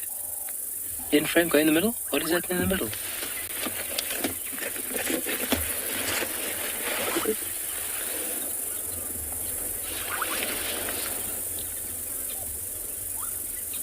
Oh, they're corn crickets. There's just movement there at the water's edge. Those are two corn crickets moving away from the water's edge. You can see from their very bulbous bodies and then their very long legs. Wow. And you can see in the background, look how many there are. You can just see the movement in amongst that shrubby vegetation. It's only when you stop that you see the movement of these very abundant insects right now. And there are hundreds on Swallow at the moment.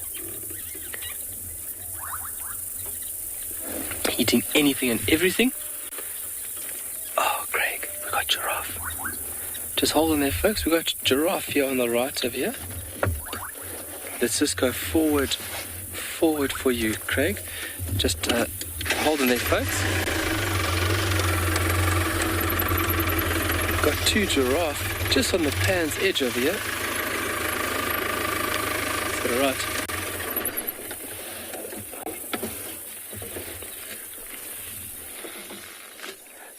Sorry, there was a question there. How many giraffes, how many grasshopper species do we have on Swallow? Ooh, I'm actually not too sure if it's been recorded of how many grasshopper or locust species we have on Swallow. There'd be a few.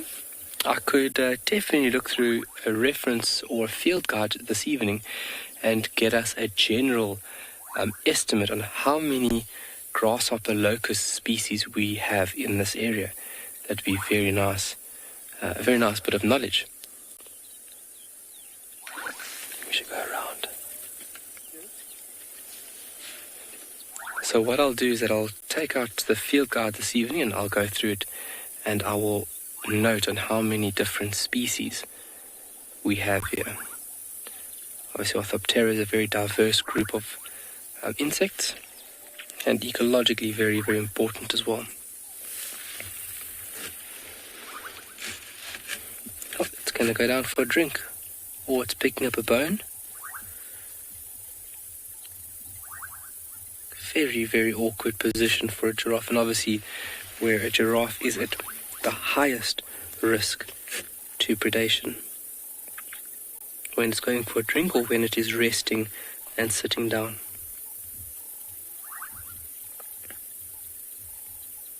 Going for a drink. So there's a nice puddle there just behind the bank of this pan, and it must be a lot easier for that giraffe to get down to that source of water.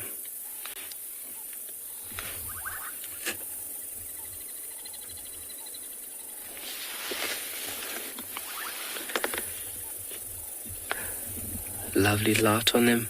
Looks like a group of males, a little bachelor herd, all the guys hanging out together. Here we go again.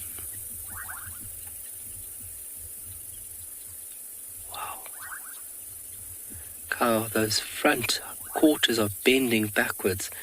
For the shoulder blades, it must be fairly uncomfortable for that animal. But it needs to get down there for a drink.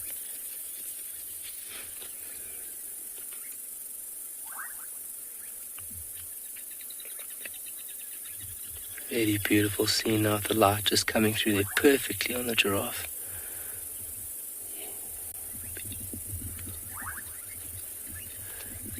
Ruby, how hot does it get here in the midst of summer?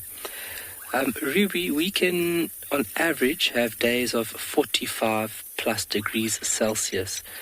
That's about 115, 120 degrees Fahrenheit, and that's back to back. We can have days now coming in February that we experience quite high temperatures. So the hottest period in South Africa in summer is actually in the January and February months. Everybody flocks to South Africa because of the hot summer, but the hottest period is actually in January and February. So yeah, 40, 45 degrees Celsius back to back, day to day. I think I've experienced nearly 50 degrees Celsius here in Swallow, which is fairly warm. And so when we go out for game drive, we only leave the lodge at about 5:30 in the afternoon. And then we utilize that cooler part of the evening, and then going into sunset, and then obviously into the nocturnal period, where we getting the best of both worlds. Animals moving around through the cooler period, but then also we have the chance at seeing some nocturnal animals coming out under the cover of darkness.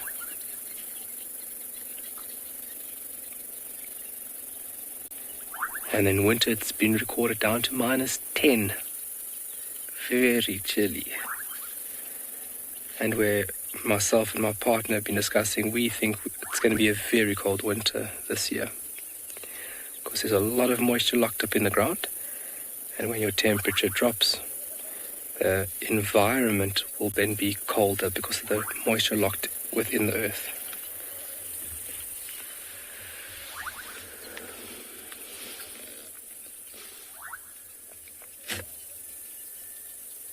Oh, we might have a bit of sparring here. Huh? It's got an itch.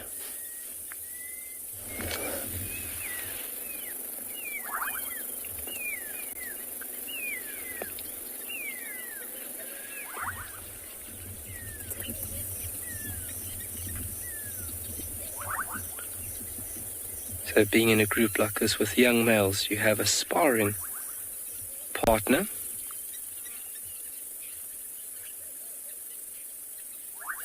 This is a very important process that these young males would have to go through.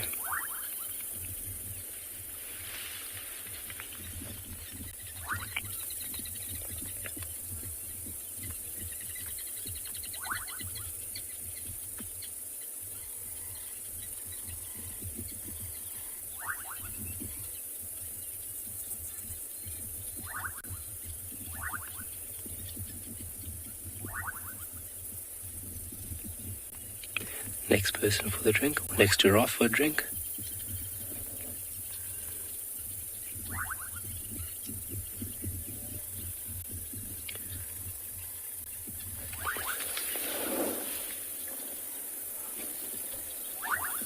Oh, Gabby, how much would a giraffe drink at one session?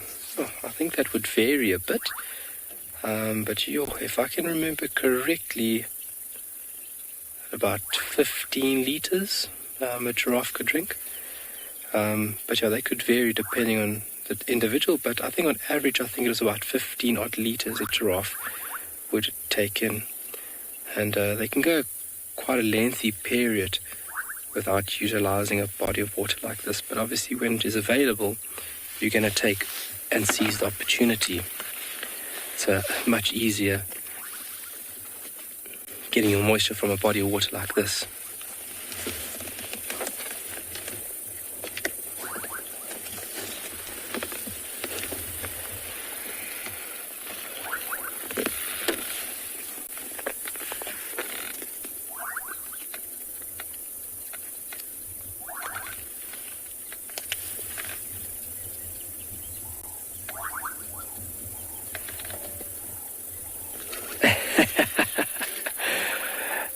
Do they not get sore necks from all that bending? It's a very, very good observation. So they are designed in a very awkward manner, but going down like that for a drink, I don't think they get sore at all. I think it might be a little bit awkward. You feel a little bit of pressure from all the blood going to your head. But then I don't think they feel any discomfort or any pain from going down in that very awkward position for a late afternoon drink. But yeah, on average between 10 and 12 liters in an average day. But when it's very, very warm, a bull can drink up to about 30 odd liters a day. But that's a lot of water for. It is a very large animal if you think about it. A giraffe, when you look at its general appearance, you don't think it weighs that much because of its very tall figure. But I mean, a big bull weighing at 1,000+ kilograms, it needs quite a lot of moisture. And if you think about 30 liters for 1,000 kilograms, it's not that much.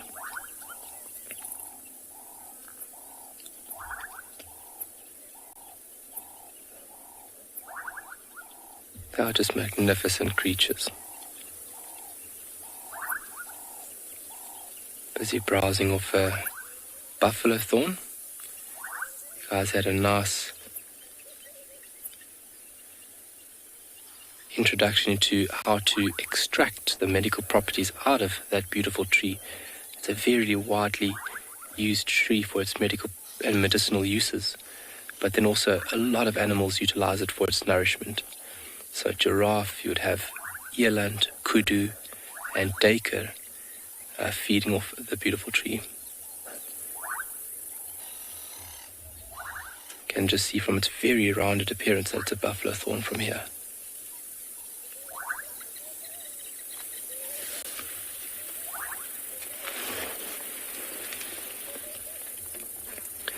You can see that light is starting to drop now. It's basically just before the horizon. This pan sits in a bit of a depression here, and due west of us, the topography actually rises, because west of us there's the first dune running out west, and it's multiple dunes of that.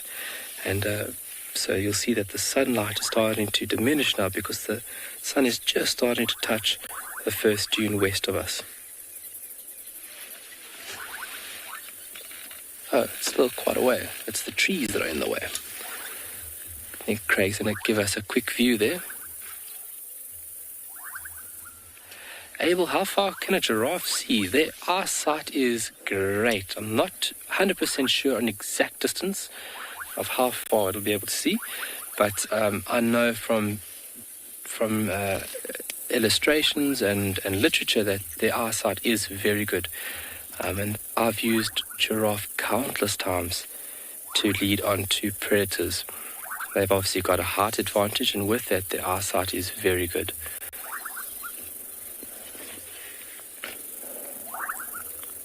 And very curious. By nature, they are very curious animals.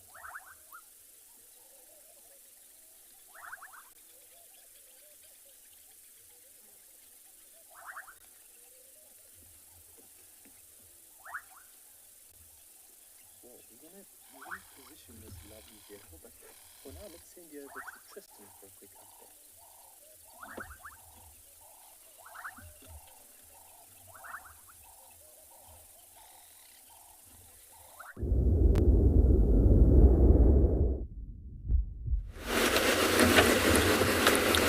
We're still bumbling around. We've had no luck with those two lionesses on Chitwa Little Gowrie cut line. We drove up and down and round and nothing came out. And so I'm just slowly bumbling, kind of homeward bound, but with the intention to help Steve a little bit, see if we can't pick up his Nkuhumas. He's on the eastern side of the block. I'm on the western side of the block.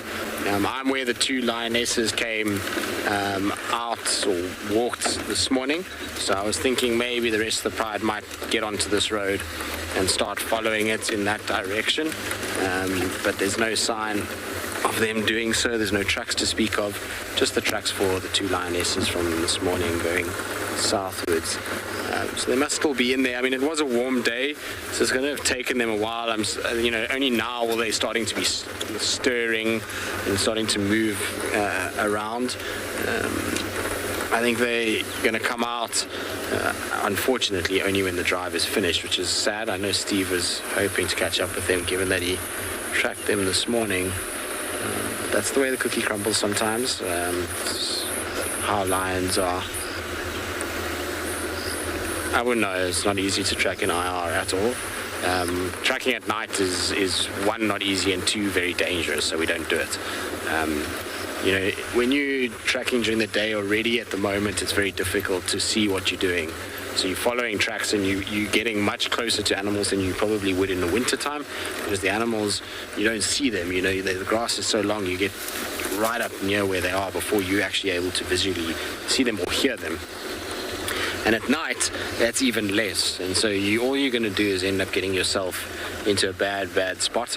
The animals at night also change demeanor completely. So lions and leopards are activated into more of a hunt mode in the nighttime.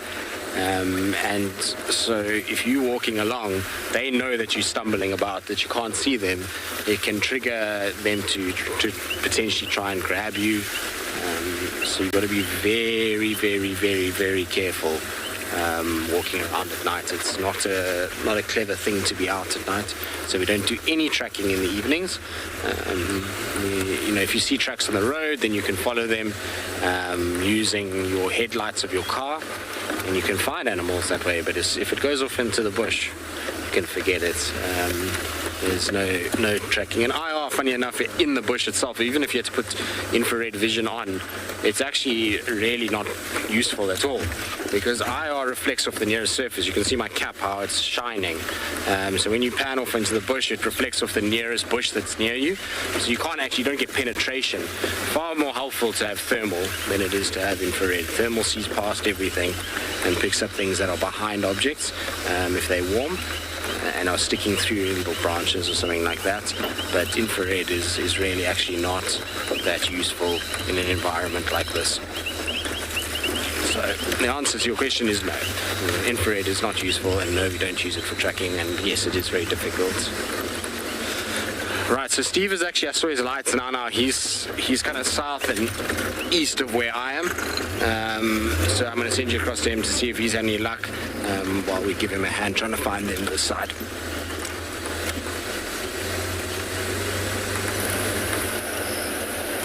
Thank you, Tristan. Thank you for your offer of assistance as well. Tristan is on his way back. He is going to do a section of the area just to see if the lions have come out. And so far, everybody, they have not. But there's only so much of it we can cover at a given time. It's been one of those days where the lions have been lying very, very flat in the drainage line. And patience will pay off, I am sure. But I anticipated they wouldn't be doing much before 7. It's now quarter past 7, I think. So we're going to do one more loop. And if we find them, someone's driving that side. So that's somebody covering that loop for us, which is great. So we've driven around this loop a few times, so you'd expect to find tracks of them coming out on top of vehicle tracks. That's what we've been looking for. There were none earlier.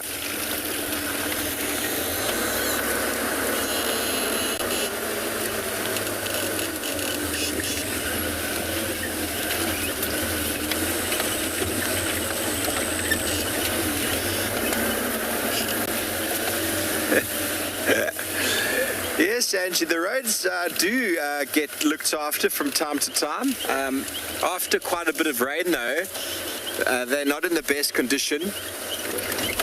But regular maintenance of roads is important to keep them from getting worse. You okay there, Theo? Theo's choking on an insect, I think.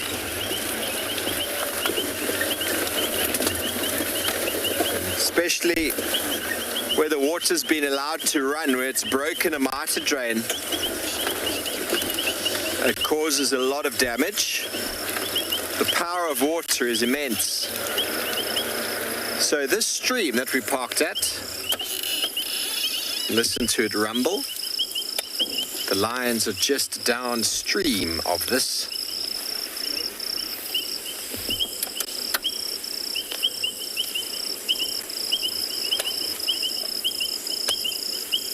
What did you want, sorry? So just downstream of us, yeah?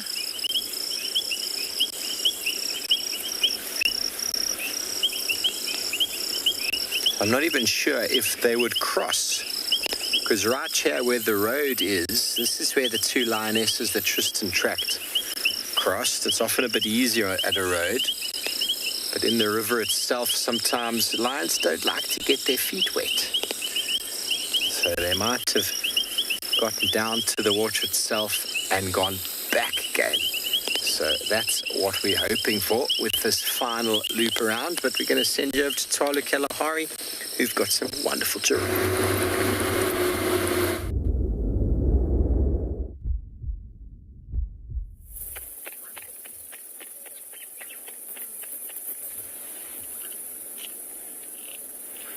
Well, what a great position and view we have here of these beautiful tall horses.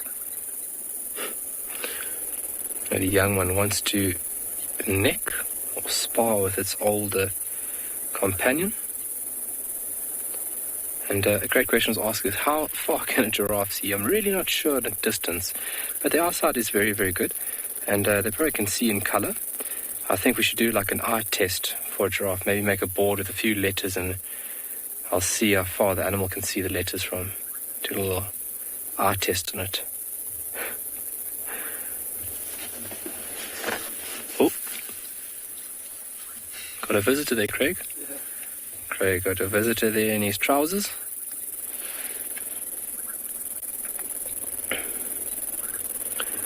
So the neck is fairly flexible. You can see how the animal is moving and chasing the flies away. It's fairly flexible. Thinking about the vertebrae and how big those vertebrae are. And they've got 7, the same amount as we have in our neck. Obviously just very, very large.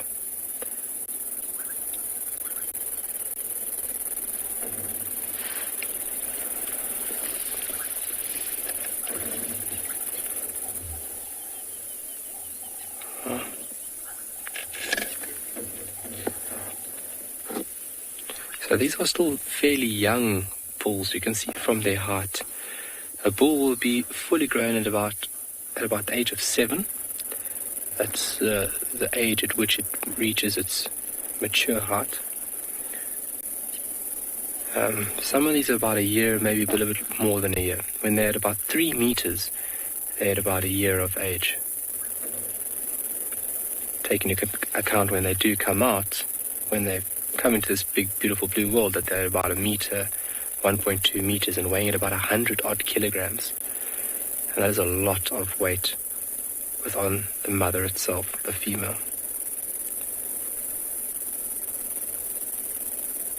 So late afternoon browsing. Oh, here's another one on the side here, Craig watching us. Oh, we're watching the giraffe on the left. The one on the right is busy watching us.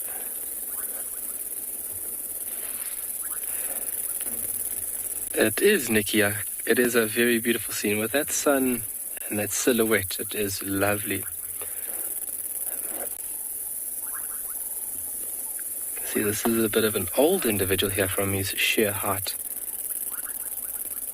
About 5.5 meters a bull would reach total height when he is about 7 odd years of age. Look. And you could see while he was busy browsing there, he was extending his neck. Bulls tend to do that, is feed at full extension, and they like and really want to get up to the very tippy tops of these trees, whereas in females really don't mind.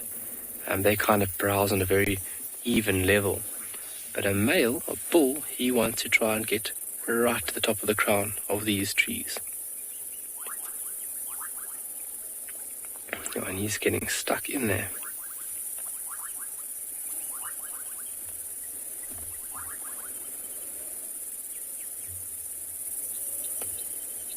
So that elongated skull structure, enabling the animal to get into the bush itself. Long eyelashes, uses a sensory gauge, and then lots and lots of tiny little hairs around the mouth that obviously allow the animal to feel nimbly where those juicy bits are. They are very selective and very fussy feeders. Highly selective, actually.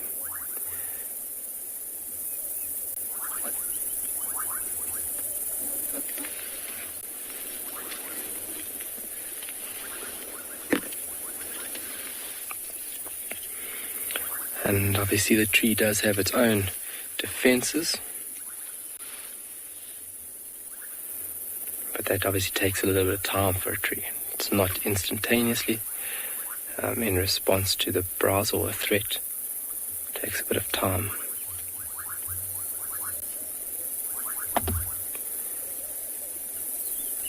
You can hear in the background how the tempo of those bubbling casinos have now increased. It's gotten a little bit darker and they have increased in tempo, singing a lot quicker.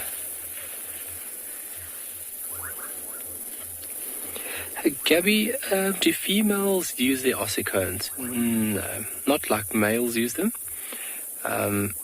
In form of defense, if they had to try and defend themselves, they will use their hooves. Their hooves are extremely big and they can give quite a hefty kick. It's the only hooved ungulate that can kick in all directions. So if you look at most hooved ungulates, they can only kick backwards with their hind legs, whereas a giraffe can lash its forearms or its forelegs outwards towards a predator or a threat. So no, the females will not use the ossicones. It's just the males that use them for combat.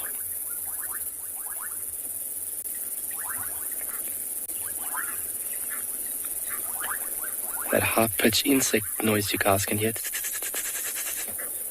that's the sound produced by those armored ground crickets. And that sound is being produced from remnants of its redundant wings. So there's a cover that obviously covers the midsection of the insect, and then towards the back end, just underneath the cover, they've got muscles that obviously fluctuate and beat little plates, producing that sound.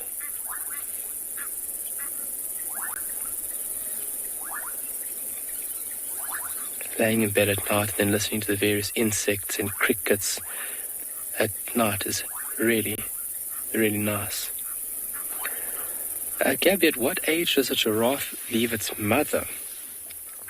So the mother, when she is pregnant, she's pregnant for about 16 months, she won't be in the herd when she gives birth. What she'll do is she'll actually go to a spot where she has previously given birth, and females have multiple birthing places within their home range.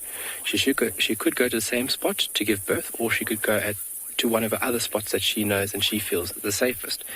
And then when she gives born to this little one, you're looking at about the interval between births is about 16 to 18 months. But in the period, when she does go back after a couple of weeks, once the little one has been born, she'll remain hidden for a couple of weeks, and then from there she'll take the little one towards a herd. They have very loose association with each other. There's no long-lasting bonds with giraffe. It's something that we refer to as temporary association. So they have a very loose social structure. They kind of just come and go as they want to. And then when she introduces this little one to the herd, this little one, in its very, very early ages, maybe a month or two, will start creating very, very strong bonds with other individuals within the herd at a similar height or age. And they actually form a very, very strong creche bond with other individuals. So I'm actually not 100% sure if there's a specific period, but these little groups will kind of stay with each other, and the bond is so strong that it is stronger than with its own mother, stronger than its own mother, yeah. But a couple of months and then they will break away as a group. And just like you're seeing these bulls more than likely come from the same herd, and they've more than likely broke away together.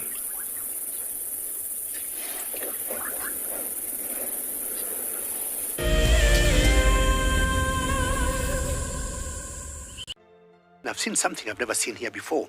Look at these cubs. One is crossing the river. It's being washed away, unfortunately, but I'm sure the mother is going to save her. Look at that. How beautiful. Look at that. One crossing, 2 to go.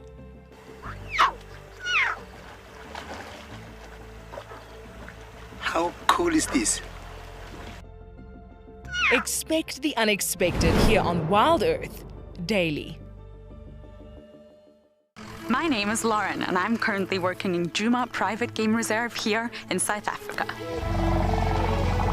I love answering your questions during the live safaris. It's my favorite part. It feels like you're on the vehicle with me, and I'm able to teach you exactly what you want to know. If you want to ask a question on Wild Earth, then you need to register on our website. Once registered, you must go to the live safari page and ask your question below the live feed. Do you dream of traveling to a far-flung wilderness location where life continues as normal? A place where you can escape to nature and breathe. If you become a Wild Earth explorer, then this could soon become a reality. Subscribe today and stand a chance to win regular travel prizes. Wild Earth Explorers, it's in your nature.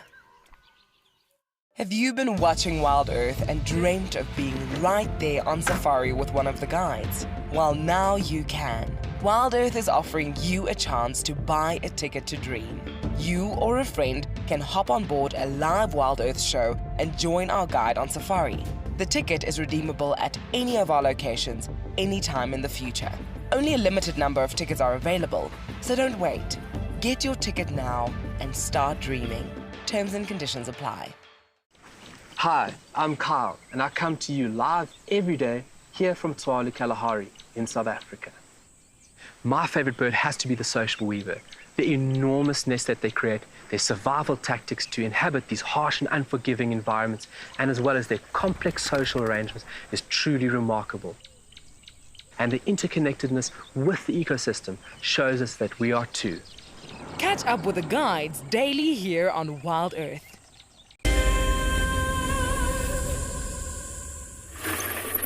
Can you see him there?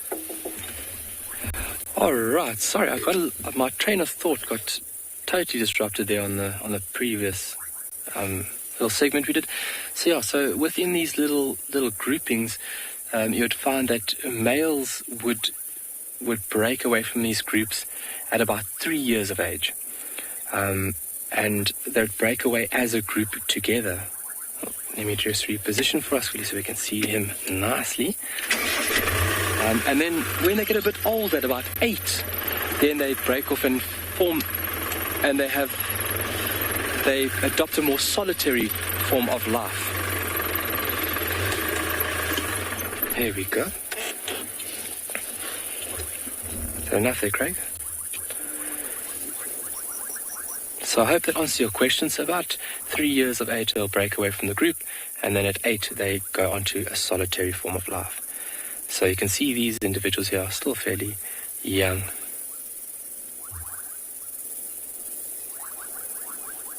Oh, how beautiful. It's going to go forward a little bit. It's going to go forward a little bit, guys. Sorry about that.